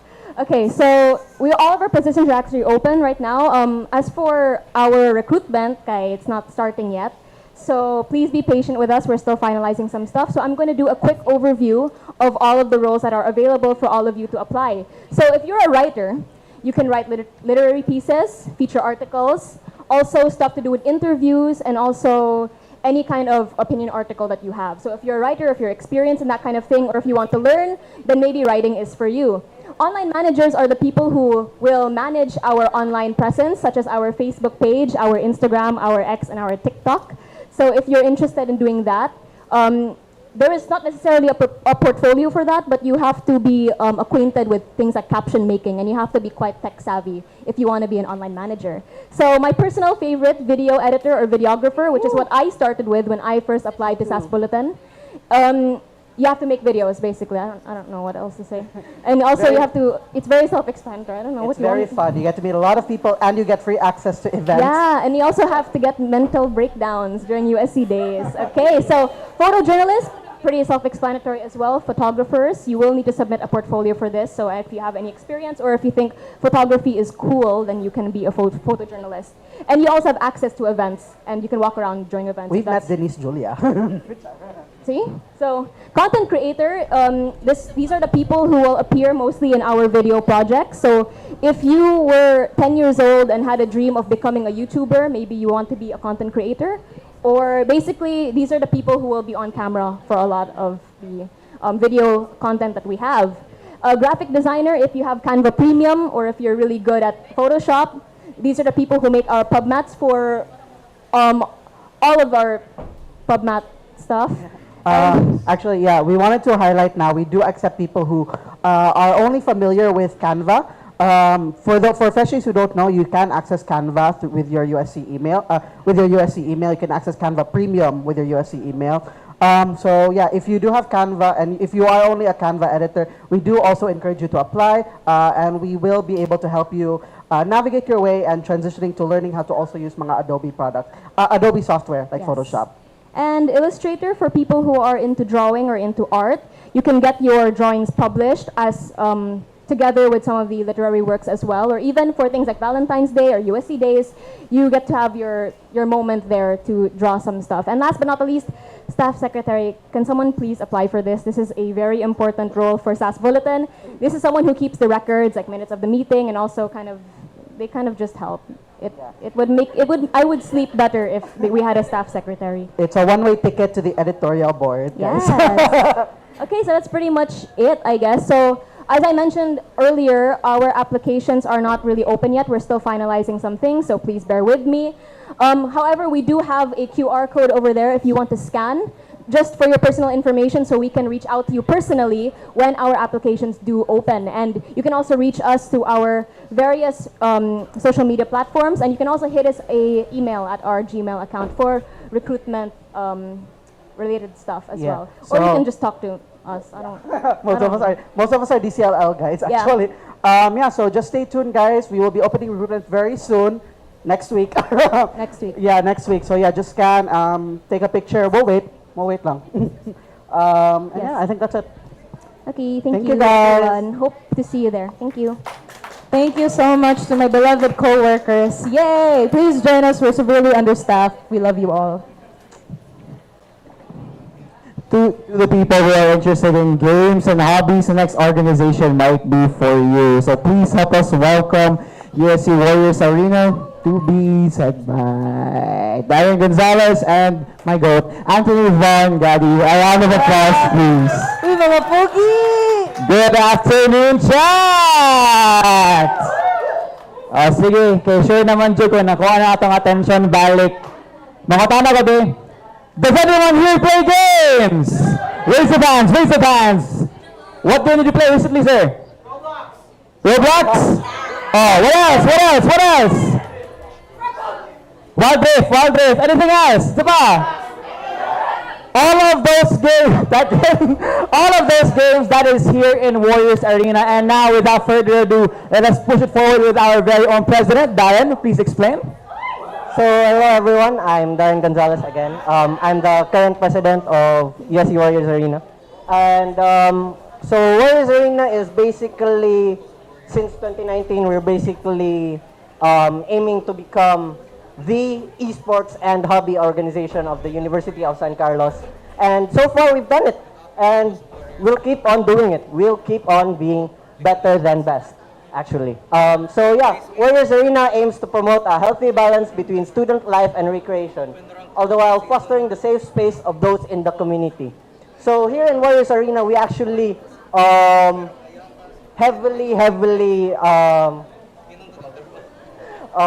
we try to remind the balance of student life as well as gaming life. Because, grabe ba na ang idea nga, like, you lean on to one thing and the other. So here in Warriors Arena, it's very important to us that our own members get to balance their lives as well. So, yeah. Yeah, so as Juan said, we're actually big advocates of the SDGs, good mental health and well-being, and reduced inequalities. And for the committees, our host will explain. My favorite section. Okay, by the way, guys, fun fact, DCLL holds the amazing count of so many Hall of Famers from Warriors Arena. We have a lot of people from DCLL that have now graduated, but have graduated with flying colors, especially with our Spartan Red over here. Now, to explain our committees, just in case anyone is interested, we have a total of 8 committees over here. First and foremost, we got Talents Committee. That's where I am at. This is where you will find all of the hosts and casters for games. And currently standing, I am still the one and only host for Warriors Arena, but I hope this year that will change. All right, this is where all of us, basically, if you're in Talents Committee, you're going to be sent to events, you're going to be using your voice to speak out. It's really a fun process. Production Committee, if you find yourself in the back, behind the camera more than being in front of it, this will be a spot for you. So for video directors, as well as like marshals and whatnots, they will always be here in production. Multimedia, if you like graphic design, graphic design, atong header, atong mga videos, animation, that will always be on multimedia. Public relations, if you are someone who has the power to write, same sa itong mga previous or kaganina, no? If you have the power to write, to share your words. This will be your committee for you. This will be for the writers, content managers, as well as the ones managing our Facebook page. Hobbyists, if you're here for casual gaming, or do you like cosplay perchance? I'm pretty sure we had someone from Solaris as well cosplaying kaganina. This will be your spot, Jed. This will be for everyone nga ganahan jud casual experience in Warriors Arena. Esports development. This will be for our players as well as those nga ganahan makadevelop sa ilang skills. If you guys will be participating in esports competitions, trust me, these guys at the esports development, they will take care of all your needs. CES committee, we do have a CES committee, so we'll be announcing more of that further on the year. And last but not the least, executive committee. If everyone here exists in their own space, it is Execom that brings them all together. So now, Diane, why don't you share about all of our events from the previous years, yeah? So, nako lang di amot nga no. Recent events na mo, actually, we've done a lot this past year and we'll be continuing on doing more events this academic year. So, sulyap sa Sining Cosplay Competition that was in collaboration with Solaris. For the past 2 years, we've done their cosplay competition. We've been the ones to manage that, find cosplayers and all. And then Hearts in News 2025. So, Hearts in News 2025 was in collaboration with SAFAD Student Council and A3 Association. Basically, it was a February event where people got to cosplay and do K-pop random dance. And then SBE Week Titans Clash. For the past 2-3 years, we've been in partnership with the SBE Student Council to handle their esports tournament for them. And then Audit and Conquer GPA Esports Cup, basically the same. Their esports tournament, we've been the ones to handle that. Pulsar Mania 5. Pulsar Mania 5 was actually basta ka ng all Pulsar orgs. Yeah. All Pulsar. Na by the way. Yeah. So all Pulsar orgs, they have this yearly event, and then we were tapped to do their esports tournament. And Otaku Fest 2025. Did you guys know last year was the first time that Otaku Fest held an esports tournament. We were part of that committee. Woo! And then Alliance Games Central Visayas. So for the entirety of Central Visayas, we held several important roles in productions and creatives. For that tournament, I was the productions head, and we managed to get the best regional conference and best broadcast and production for any regional conference in the Philippines. Exactly. And mo na dyan na guys, best na dyan mo nang giingon ni Darren. So if you guys are interested in joining Warriors Arena, feel free to scan the QR codes here at the top right and refer to us on our Facebook page. Once again, that has been your president, Darren Espanto, Darren Gonzalez, and of course, your one and only Anthony Von Gadi signing out. Thank you so much, everyone. Thank you, everyone. Darren Espanto. Ang po, gano'n, Darren Espanto nga nung waka na ito gipakanta ba? Paita. Once again, thank you so much, Warriors Arena. I hope we get to see new people who might become a warrior one day. So, kuhan kay si Von, guys. Nag-double rep day siya kay si Safi ang iyang kuhan niya. Nag-Warriors Arena siya. Kuyaw kaayo. Up next, we actually have another publication. It is called TC. No, it is not Talamban Campus. This is what we call today's Carolinian. And we have none other than the best of the best, Althea Marie Tumulak.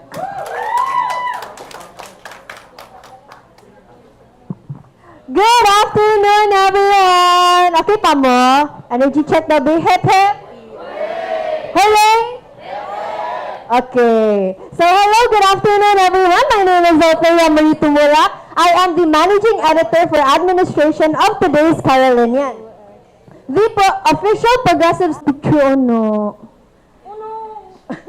Oh no, but anyway, we actually have our tagline from last year kay I forgot. But anyways, we are looking for assistant staff secretaries, editorial assistants, finance officers, so mga money, online managers, web developers. So like we actually have a very fun activity wherein ang mga magazines gani kay we turn them into like ng mga PDFs na babasa-basa rin mo. So you can see that on our TC Digital Archives. We also have visual designers. Currently, tomorrow pa man mag-open ang mga recruitment. But we are also open on Canva users. We actually have some templates na kanang magamit na sa Canva. And then, pero of course, we also recommend nga if mag-apply mo for visual designers, you have to be teachable as well. Because we will also hold workshops for Photoshop. And then next, kay illustrators. So, as you can see, illustrators may naghimo ani actually. Yes, they're very cool, they're very nice. And then next, kay photojournalists. So, as mentioned, ganiha by Jared, we actually cover also outside events or like mga events in USC. And then we also get free food. Oh, free food! Sure. And then, yeah, you get access to events. We get to interview like some celebrities or like something like that. Video editors. So, if you can see our Facebook page, especially during USC days, and also like I mentioned earlier, the SSC elections, we have the PVP interviews. We also have the contemporary and the cheer dance videos. So a lot of Carolinians actually really look forward to those. Like, you know, like reliving the moment na nag-perform sila. We also have cinematographers. So we highly encourage everyone to please apply for the media team. Kay needs and especially current. And then we also have the writers and researchers. So writers, you will be very versatile. Very versatile. Shout out sa mga TC writers here, si Ryan and si Jared. Yes! And then we also have researchers. So as I mentioned earlier, katong mga MPOCs, fact and versus myth. And we also have kanang mga researchers dyan na we really gather responses from people. So like for example, surprise na lang to siya. Okay, next slide. Hello, very, very blurry. Anyways, you can catch our recruitment post this August 13, 2025. That's tomorrow. Mark your alarms. Mark your alarms. 7 p.m. Kayo mag-post me sa mong Facebook page. And the next slide. No, I'm so sad. Pero sayang kayo. Yeah, we also have more ventures. So as you can see, we will be featuring Sancto, which is our zine at Cebu Art Book Fair, September 5 to 7. Yes, makita na ninyo dito. And you can also pre-order, okay? We will be posting the pre-order forms now. And then we also have Chorus. So Chorus is actually, we get mga kanang works from Carolinians. So get me forms for that so that you can be featured on our Chorus. And then also, this is a poster, Home Away From Home. Sayang kayo, diligid siya maklaro, pero yeah. It's okay, it's okay. Home Away From Home is actually a work from our researchers. So naghimo sila research about students who are studying away from their homes, and then makita nimo ang results silang research there. Oh no. It's much better in person, guys. Trust. Next slide, please. Okay, stay tuned through here. So here are, I hope ma-work ang QR codes, pero that's our social media. And as I mentioned earlier, the TC Digital Archive, so you can find all of our magazines there, even from way back, like mga 1960s, 1970s, 1980s, and then it's all there. So next slide. Marag mauna na. Thank you so much, everyone, and we look forward to your applications. Thank you. Thank you. Thank you so much. And for our last organization is none other than UAA. Is going to be presented by Oliver Luis Amaya. A round of applause, please. Hello. Hello everyone. For full disclosure lang, wala ko na-prepare ani kay production kahapon and UPAC. Okay. Anyway, okay, thank you na day. Ang saan ni uy? Ay. Wow. So anyway, what is USC All Access? So UA is an official student entertainment media organization of the University of San Carlos, offering Carolinians the latest university trends and news through entertaining segments and social media posts. So basically, maraming counterpart sa TC, but hindi na siya like officially na kanang recognized as that. Kaya ang TC man good, when you talk about TC, they're more on hard news, like mga stuff happening in school. Ang USC All Access is more on the student life. So entertainment, mag-provide mo ninyo kanang exclusive ng mga kanang look sa Carolinian lifestyle. Okay. So, unsa may UAA, unsa may kanang kato kanina ako mention unsa nakalahi niya from TC. So, UAA, ang muna mong tone niya is witty, informative. Of course, we're still a media publication. So, if media publication ka, dapat imong mga ipang-release ng mga information is, as is informative, is factual. But informative, since ang branding sa UAA is medyo kanal-kanal man, ana siya, which is ako ang embodiment sa una, but nidaghan naman good me. So, it's witty, informative. Next is chaotic, relatable. Naami video coming this week. If makita mo, unsa mean ako sa chaotic, watch that video kay gahapon ang tan-aw ko nila gihangak ko. Then, relatable, of course, since it's student na lifestyle na kanang content, maka-related mo and stuff. And hype encouraging. So, ang kanina na part is, aside sa mga kanina labi na sa mga student, mga VJs nato, video jockeys, which is also akong work before na, promote naman ako kayon. Very hyper, but we encourage man good kanang what is mean by encouraging is among tagaan ng freedom among mga VJs, among mga creatives to kanang let their creativity out through sa among organization. So tagaan mo skills na but you are free to kanang explore your own style, your creativity as long as mo keep lang pud mo sa kanang kuan sa branding pod sa UAA. So next. Whether it's covering campus events, spotlighting student achievements, or highlighting the unique culture of the Carolinian life, UA delivers fresh, relatable, and engaging content that connects students no matter to what matters most inside and beyond the campus. And yeah, napo din yung mga events outside campus. Last year, we had our very first VJ na workshop, which is sa Mango Avenue. I forgot the name of the place. We also were invited sa Fusion. Naming free ticket, VIP tickets at one time. And UA is also in partnership with Grab and Move It at the moment. So with that pod, not sure more partnership, but di siya partnership, but connected siya with Globe. So na ay mga times na tagaan free access to like anang premieres ng mga movies. So ana ang UAA. So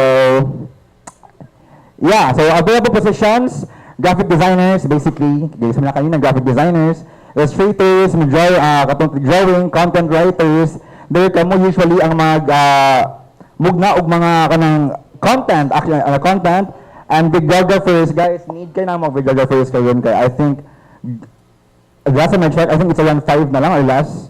Video editors would actually 6 or less na lang.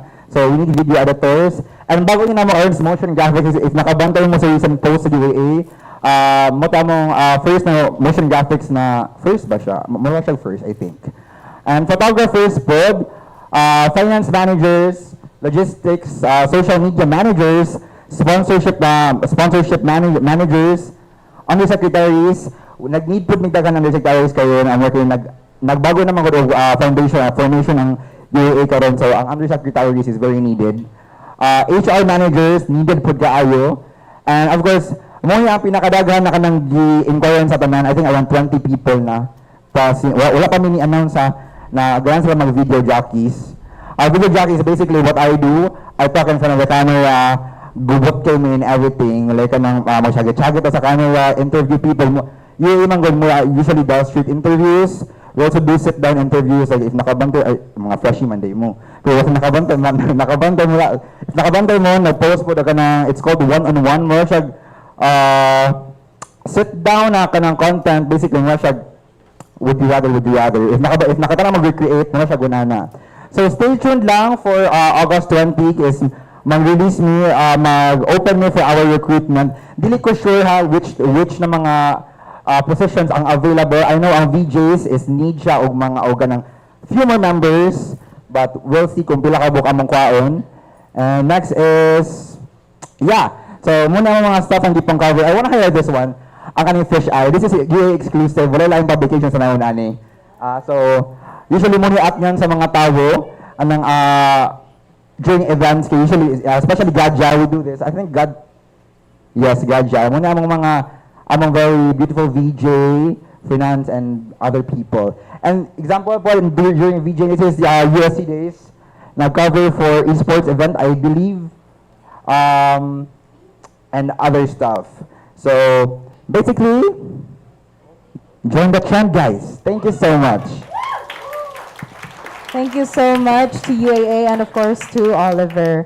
So partner, I believe that was our last, no? Yes, that was our last organization, and I know a lot of our people here are itching to ask the questions to our speakers and to our faculty, if they're. All right, so we will actually be allotting this time for our open forum. So once again, if you have questions, please raise your hands, and me and my co-hosts will gladly give the mic to you, and you may ask any of the people in front. The speakers earlier who spoke in front for any questions. So open forum officially starts right now. Sige guys, kinsa tinay pangutana guys. Pangutana guys, ano caller guys. We have like 30 minutes allotted for this. Yes. Oh, that's perfect. Hello. Hello, Ms. Ma'am. I'll be asking Solaris. Last year, in the same event, you guys had the polls for the acquaintance party theme. Will you guys be opening the same poll again? That's all from me. Hi, Abby. Thank you for that question. Last year, the vote was on the academic orientation, but the year before it was on the General Assembly. So this year, we're also gonna have our acquaintance party theme at the General Assembly. Yes, not the acquaintance party, guys. A lot of things are gonna happen at the General Assembly, as our treasurer said earlier. That will be where the voting for the SEM fees are. That's gonna be where, like I said, the voting for the acquaintance theme are. That's gonna be where the announcement of most of our activities are. And so it is very much to your advantage to attend it. So yeah, please attend the Solaris General Assembly this August 31. 30. Yes, thank you so much to Ms. Abigail. So once again, guys, just to reiterate ang answer ganina, we will be opening polls for the upcoming acquaintance party theme. Yes, we do have an acquaintance party. And any other questions from the crowd? Any other questions, guys? Especially to my fellow freshmen. And just to change the guys, we only have 20 minutes left, my correction. 20 minutes left for our open forum. Mga freshmen, yes, Miss Ma'am, please introduce yourself and then say your question.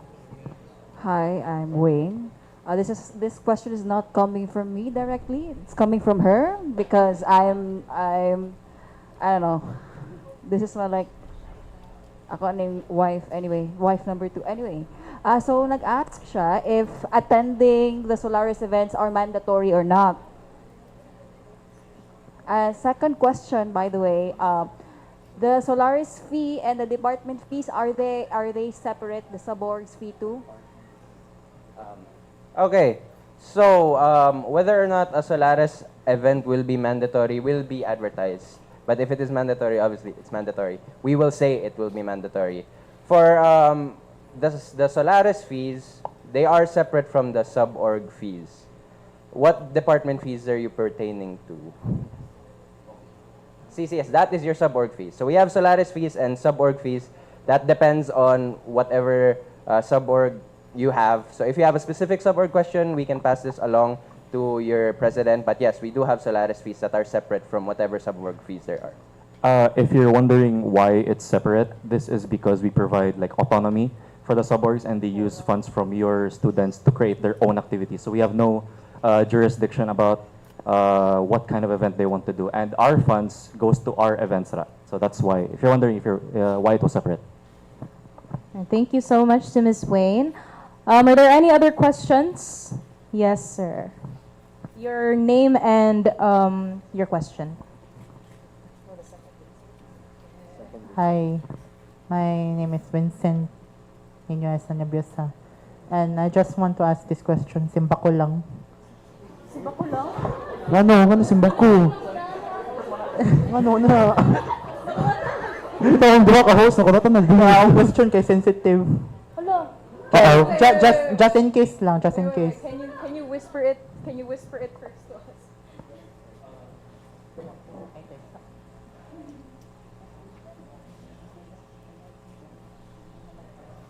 Oh, okay. Yeah, you can ask it. Ra. Just in case. Sana lang di mamatay ang lola. Just in case kung namatyan or something like that, do we need death certification to provide any evidence? Yes, unfortunately, because that... No ba? What do you need ba? Yeah, like we said, there are valid excuses for events. Kanang one of them is the death of a family member. Kanang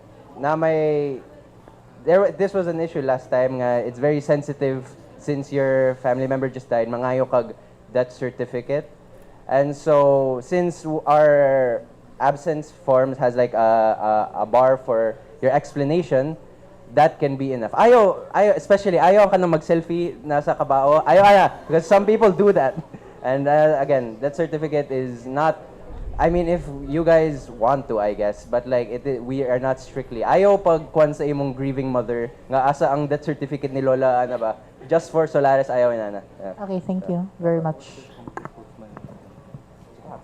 Thank you so much to the second Vincent in communications. Duha na atong Vincent, guys. Are there any more questions pa regarding, I don't know, faculty or any of the external organizations? Yes, hello. Please introduce yourself and say your question. Hi, so my name is Kate. Here. And my question is if you can join both Press Ed and MOFID, or you have to choose one. You can. Sorry, can you repeat that question? If you can join both for the roles in MOFID and Press D. Yeah, of course. You can even have multiple roles in a committee. Okay. You can have secondary roles. Okay, thank you. That's it. Encouraged, actually. Please join. Thank you po. Are there any other questions po from the crowd? Agoy, nadyo isa dila mag-isaw. Agoy. Uy, atong kinakusgan. Atong kinakusgan na freshman. No, Jude. Yes, Isa, what is your question? Referencing the first question, what is an acquaintance party exactly? What is an acquaintance party exactly? Acquaintance party, it's a yearly party that every department in USC has, not just DCLL. It's basically it's not really a prom because there's no individual dancing, but it's just a party. There's food, there's activities, it's a get-together, and yeah, that's what an acquaintance party is. Kwan lang, to jump ahead the bullet lang for this, there will also be acquaintance party fees. I'm very sorry about this. But that is also stipulated in our constitution, and we need it to perform an acquaintance party, which is, again, mandated by the department. But we're in the beginning stages of planning it, and we assure you we're trying as much as possible to keep it as cost-effective as possible. Na dili mo daghan need ug pay ba? Kay we understand we are all living in the same collapsing economy after all. So yes, we understand. Thank you so much to Ms. Isabel. Are there any other questions? Yes, ato ang second Vincent, si Vincent Jr. Oh my God, he has another question.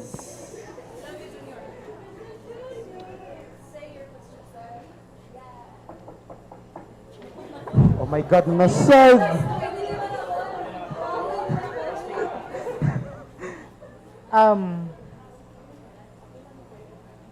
Magampo Simba ko na lang sad. Simba ko na lang.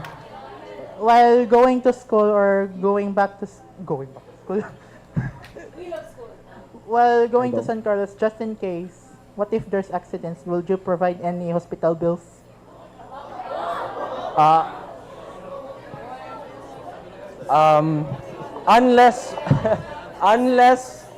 Unless a staff at the department runs you over, no, we will not pay your hospital bills. But no, that's just a joke, guys. I mean, no. In the case that it actually is a concern, good, especially for faculty, because sometimes they actually ask for proof. What they usually ask for good is MedCert. They don't need to ask for proof of bills. That's just weird. But usually MedCert gina. But it's only for certain faculty. Other profs just provide ka ng word of mouth ra, and then mo kuan ra sila kay makasabot man sila nga it's an accident. It's an accident. Yeah. Okay. In the case of unfortunate events where you have to have help, you are able to reach out to student publications to have donation drives for you. So it is okay if you email them or you can reach out to their social media pages. One of them is today's Carlinian. And if I recall correctly, UAA does as well. Please correct me if I'm wrong. Oh, co-curricular orgs as well. You can reach out to Societatis Lingua Arts. Yes, to agree with Milord, yes. Solaris is capable of doing drives. Like, if you need like a blood type, we can spread the word, stuff like that. SAS Council does that. Solaris can do that. Your sub-org can do that if you contact them. So yeah, we are very empathetic here. Yes, empathetic. Thank you so much, Junjun. We're not paying. No. Okay. Because there are such things as off-campus activities, right? And if this event would be deemed as mandatory, then some would probably like try to use logic na, oh, since Solaris mandated this activity and it's off-campus and accident ka, then Solaris has like some kind of responsibility to pay the bills. But the key word here is it's an accident. Unless it's directly caused by Solaris, then yeah, we'll get there when we get there. But yeah, if it's an accident, then we can do what Milord suggested. One of the university's guidelines in off-campus activities is that there are Red Cross youth, there are very clear emergency exits, and so, again, I don't think there's going to be any emergencies involved, so yeah. Okay. Okay, we have one last question. Can you please give the mic, Zach? Can this question not be so morbid? But it is. Okay. Wait.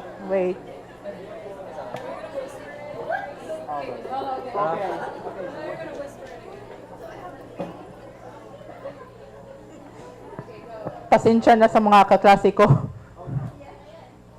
At sa mga babae ito.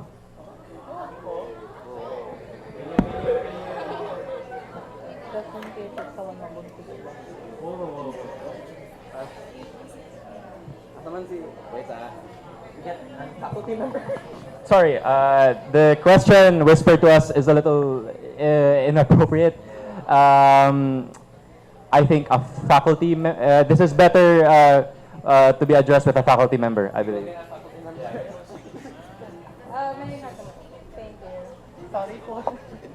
Well, that question is on hold. We're gonna hold that first. Once again, these questions are just specifically for what the speakers in front have discussed. Again, so this is for the perusal of everyone, meaning everyone can benefit from these questions now. So if you have any personal good nga questions, you can send a message over to their socials. Kaya their socials are linked along with their emails. Yes. Reminder lang, guys, let's keep it PC here.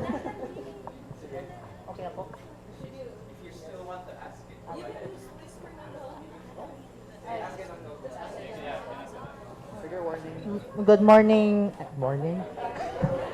Good afternoon. Good afternoon, madam. Ay.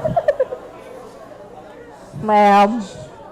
So, just in case, I know I'm not a girl, but just in case, what if some girl,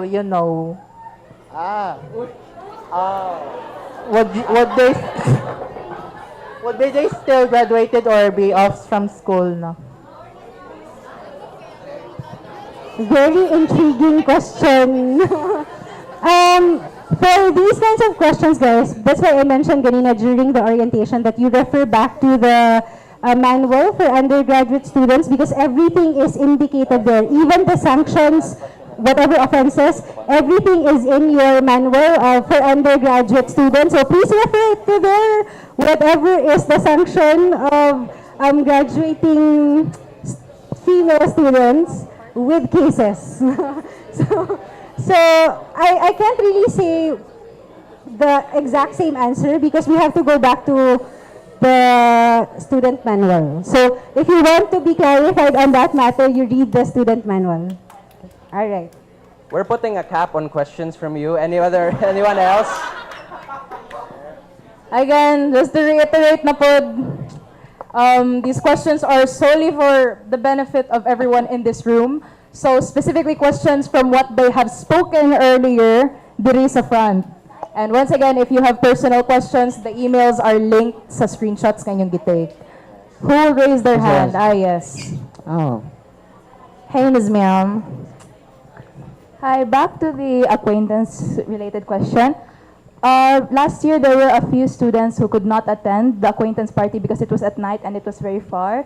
So I was, wondering if you would plan on having it closer to school or like in a very convenient area.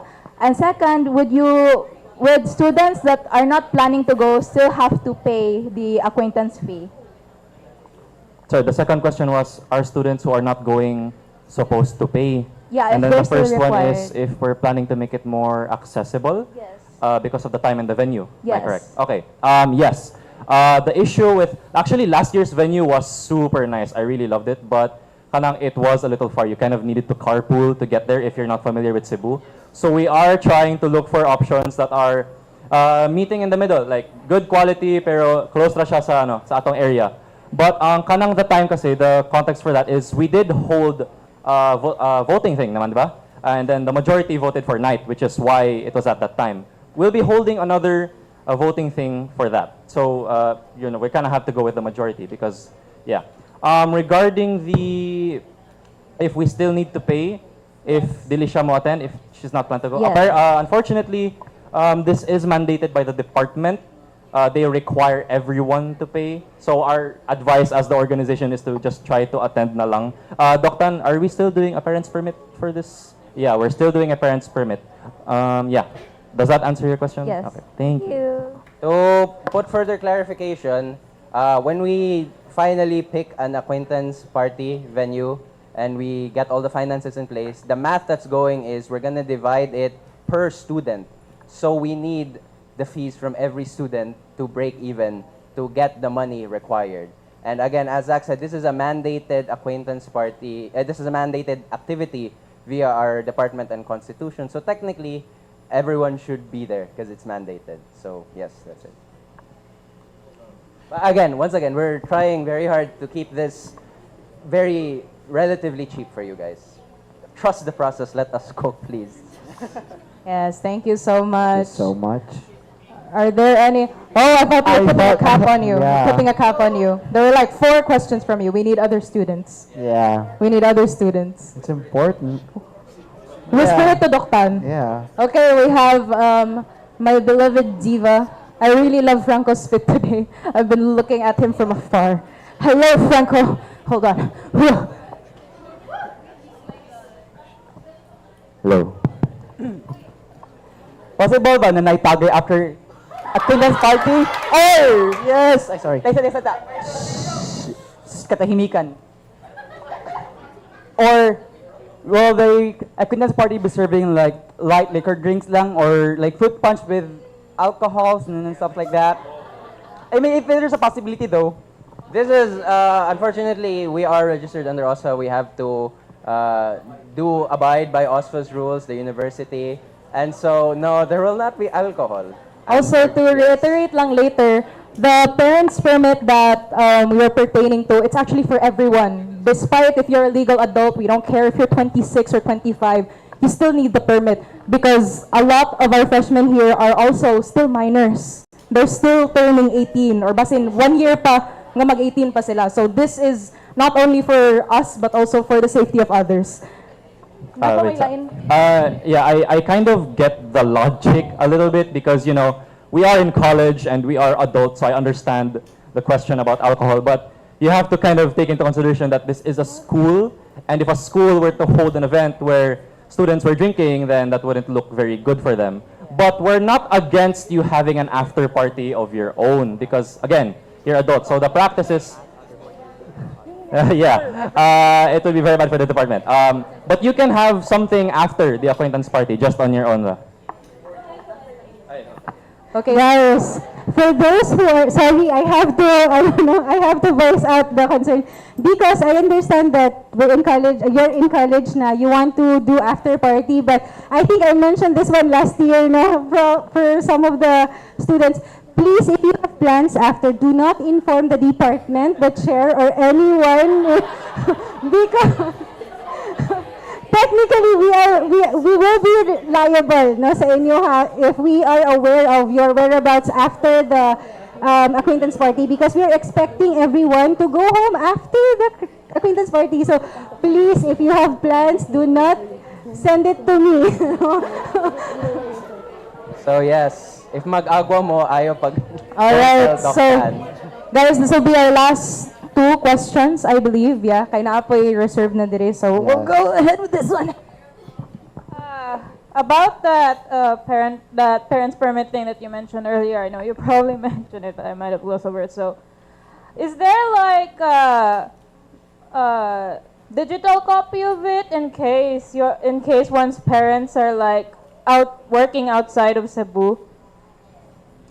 Sige, this was also an issue last year because we needed physical forms and a lot of people are in your situation. I'm in your situation. My parents are in Bohol. But do they accept ka ng gi-sign digitally pero gi-print? Yes. Yeah, they accept digitally signed and then printed again. So yes, unfortunately, it may sound weird, especially because some of you are well within your 20s. Nga nun di pa parents form. I thought that was over after high school.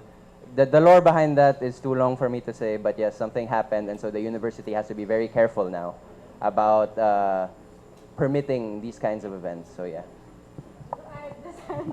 To add, guys, if you listen to my presentation, this is part of the requirements from CHED because we need the approval of CHED. So despite the fact that this is OSPA related activity, this is the department activity. So we have to seek approval from CHED. CHED is requiring parents' consent. I hope that clarifies your concern. Thank you. All right, I believe we have one last question here from a freshman. Hi, this is targeted to today's Carolina and Carolina. Sorry. Okay, so like I'm very curious, how does it run as an organization despite only using donations? Like, how is that sustainable? Wait, hello. Yeah, okay. Hello, thank you for that question. So far, we're actually accepting donations from different alumni and Carolinians. Not forced, pero on our every post, we plug our GCash number man, so everyone can make a donation at any time. And we also have income-generating projects, like for example, our merch. We have shirts, tote bags, prints, stickers. And we also plan to release new merch, especially on Cebu Art Book Fair. So if you could also come visit and support us and buy our merch, it would really also help with our daily operations. Thank you. Was I able to answer your question? Thank you. We actually end at 3:50. So is there room for one more? One more question. Maybe one, but let's try to keep it related lang talaga to everything that was discussed today. Again, anything discussed by the speakers here up front, guys, for the benefit of everyone who listened. Wala na. No questions? Our beloved Jack is in the back. Jack is in the back, yeah. Nakapalibot sa mga ELS. Hi, be.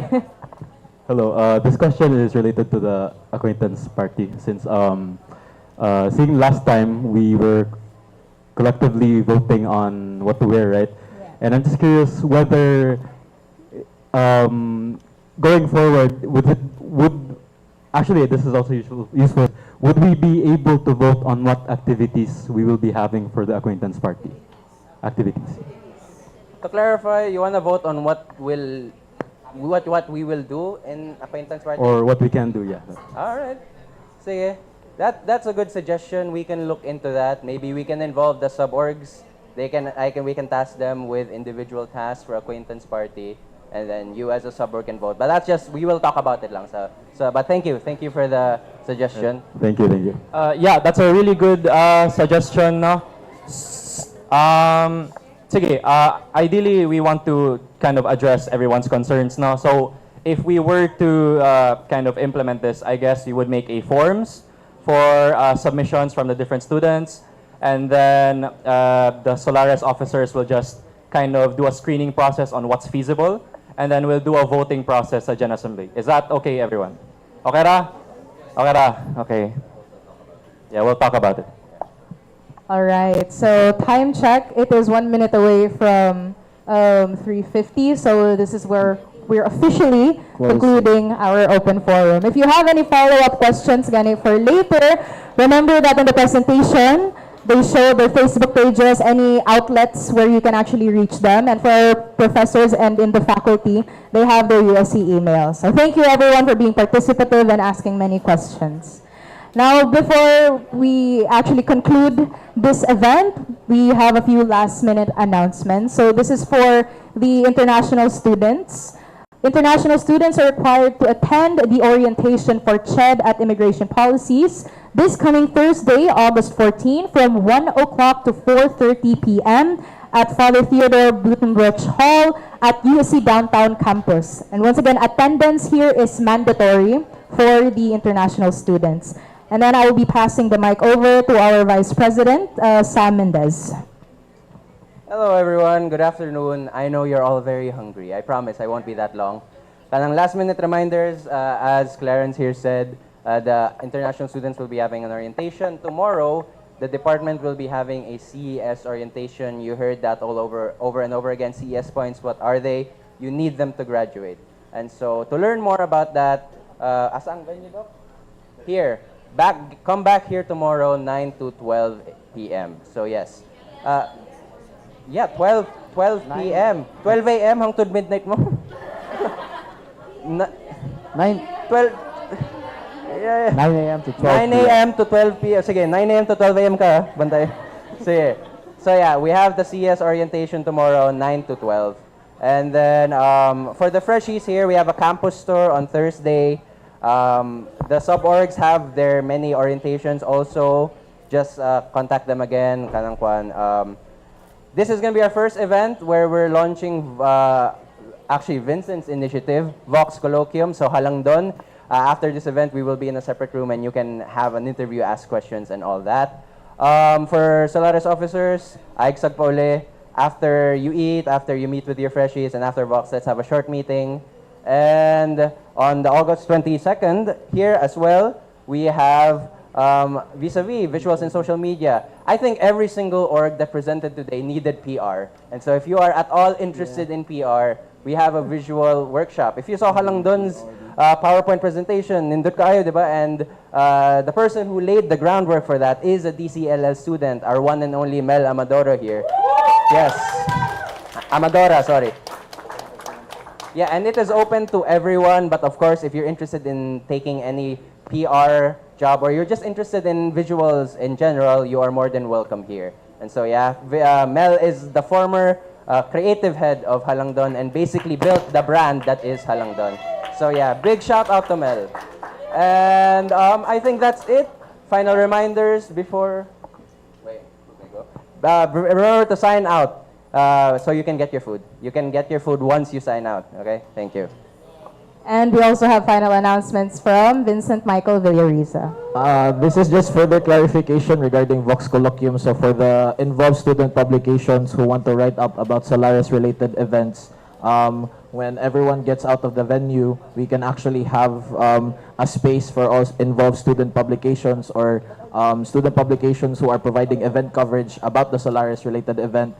They can ask us questions because I am sort of the spokesperson because I am the one who established the platform anyways. So for USC All Access, for Halangdon, for SASB, for TC. If you guys are planning for write-ups regarding DCLL events, we can have that platform. So that's usually after an event ends. So yes, that's it. Thank you. Yes, and that was it for our final announcements.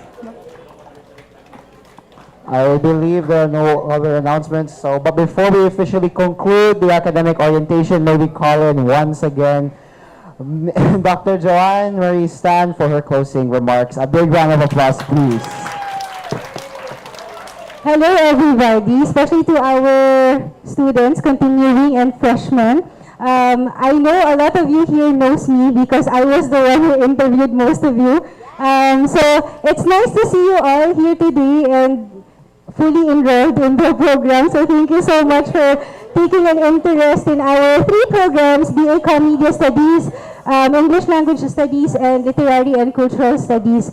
And I hope that today, as we finish our academic orientation, you were able to at least get the gist of what your programs will be offering and how your sub-organizations will conduct their activities. The department is in full support for whatever activities the Solaris and the sub-organizations will prepare. But of course, we will be the guiding entities for them, because we will have to check whether these activities are approved or will be approved by the university. Firstly, I would like to congratulate Solaris for a job well done on this academic orientation. Very good. Thank you so much, Zach, Sam, and everyone in the team. Di na nakapagsa-tagsaon guys, ha? Walang load. Okay. So thank you so much for preparing the academic orientation. Some things lang siguro to look forward in the coming days, because we're still going through some issues with schedules and etc. So there might be changes in your schedule, especially for the major subjects. There are courses that are dissolved at the moment because of the number of enrollees in the course. It's a requirement in the university that each GE courses has to have at least 30 enrollees to make it a regular class. So if your GE courses are below 30, that might be dissolved. So please refer your concerns of enrollment in the department. Mo na reason nga ng busy kaayo ang ato ang office. For the major courses, especially for the first year comm students, I am adjusting the schedules because I will be splitting you into 2 different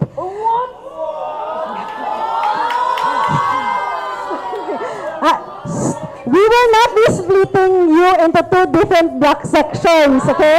You will still be 1 block schedule. But for the major courses, COM 1101 and 1102, we will have to split you into 2 different schedules because we cannot cater a total of 49 students or 50 students, no? Maluwisag mo sa teachers, guys. So, okay.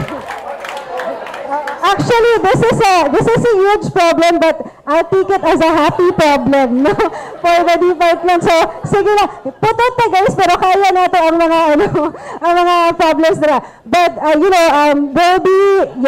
be making the necessary changes in your schedule, especially for the block, for those who are incoming freshmen, because your schedule is open. I will have to let the program shifty stay in the original course schedules offered because they have other schedules, no? So I've already talked to the assigned professors kay mga doctor, di inyong teachers ani.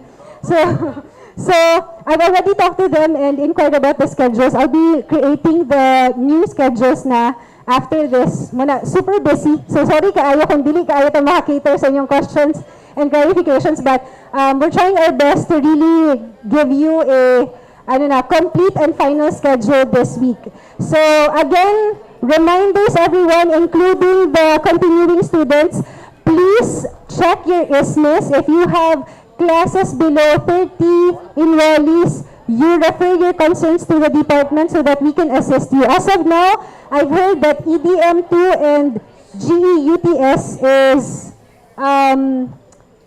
to be dissolved. So please refer your concerns to the office of the chair for re-enrollment of the courses. Finally, guys, so nag-reminders ko, sorry. Finally, once again, thank you so much, everyone, for coming here today, for supporting Solaris, and for supporting the department. We're very grateful and we truly appreciate your enthusiasm for this new school year. I hope that we will be very consistent in our support and in our enthusiasm for all the activities, because I know that Solaris, the organizations, are preparing a lot more activities this year. So please anticipate, and also please do participate in all these activities. Thank you so much for today, and I hope you had a nice day. Thank you. Thank you so much, Doc Tan, and thank you so much for everyone for this spectacular event. We all welcome you to the Department of Communications, Linguistics, and Literature. We are all so happy that you have chosen us to pursue your tertiary education. We will all be seeing each other around the school halls very, very soon. Once again, I am Mary Clarence Quezon, your sugar, spice, and everything nice. And I am Matthew Henry P. Bantasan, Chorus #1 fan. And we are officially signing off. Congratulations, Congratulations, thank you very much. Guys, stop before we leave. I'm so sorry, but we need to have a photo op. Actually, who are assigned for photo op? Okay, Christopher and Ms. Abigail, please disseminate your instructions as to what we will do. Will we stay put? Calling all ELS students, please come up front for your photo opportunity. Stop the eye.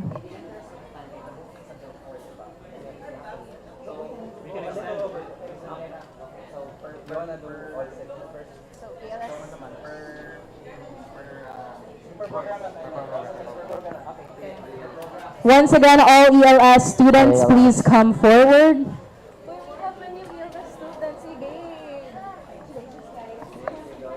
Gabriel, you shifted? ELS, you shifted? We have like 3, 4 international students.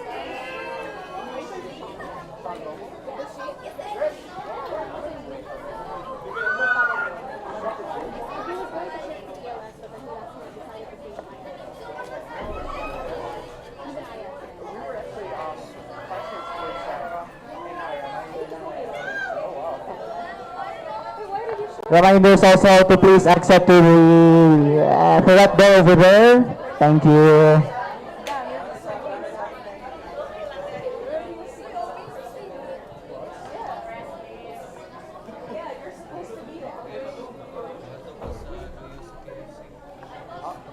Okay, is everyone ready? Yippee! Okay, ready? 1, 2, 3. Labilbil.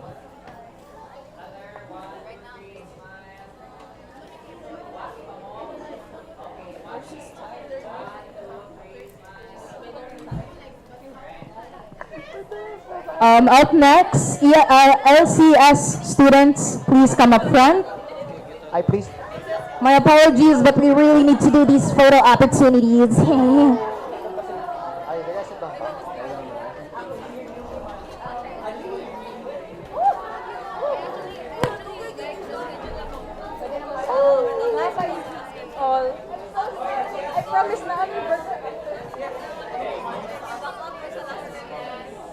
LCS students, photo opportunity, please come to the front.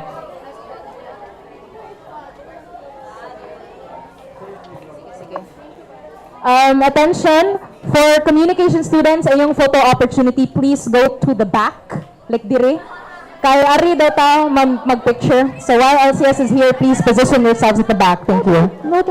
And also, for the LCS students present here, remember na may halo-halo is dito sa PE 13. So please don't leave yet. Thank you.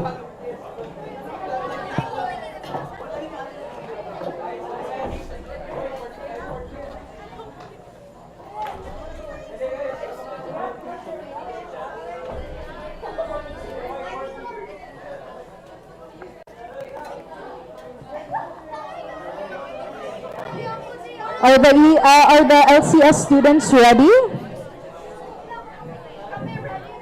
Hello, Dasig. LCS ka pala eh. Again, for the challenge, please come to the front.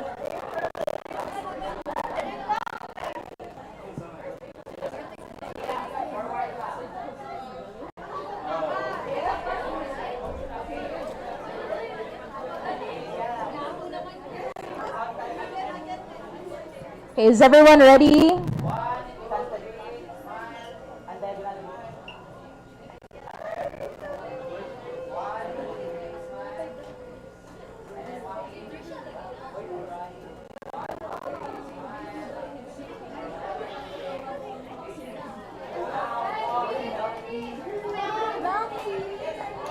All right, and for the last nato, com students, please go to the back. I think so.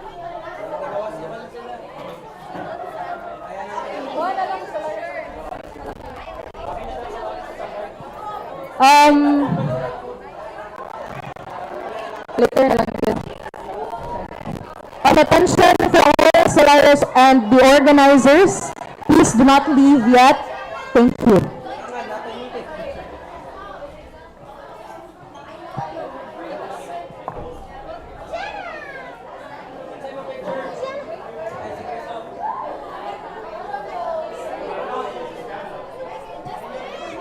In a room full of people, I look for you. Would you avoid me, or would you look for me too?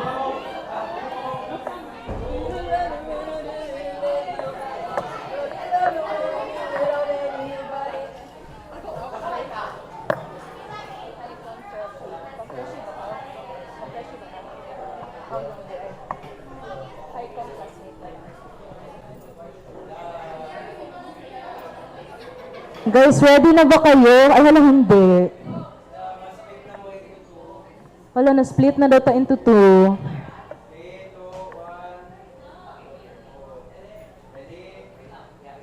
Guys, our photographer is also come. Okay, go, Christoph.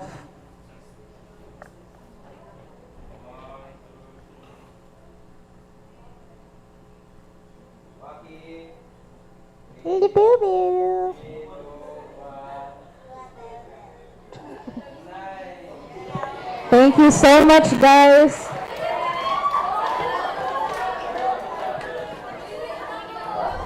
For the perusal of everyone, please be aware of the items that you may or may not have left in the venue. In the case you might actually lose something, there's always the lost and found in the second floor of PE building. Thank you so much for coming, and we hope to see you again tomorrow.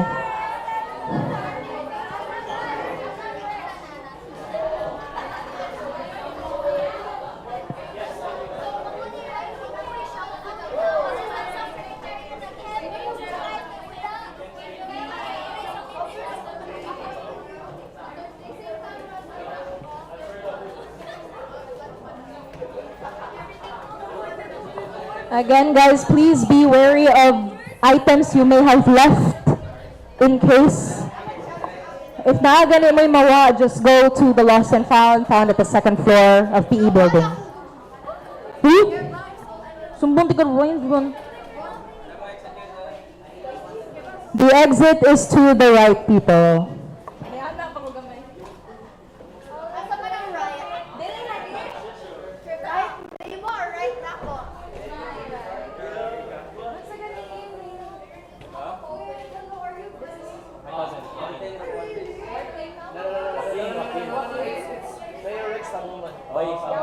When I was taking a picture, my fucking shirt later and nakita ako po.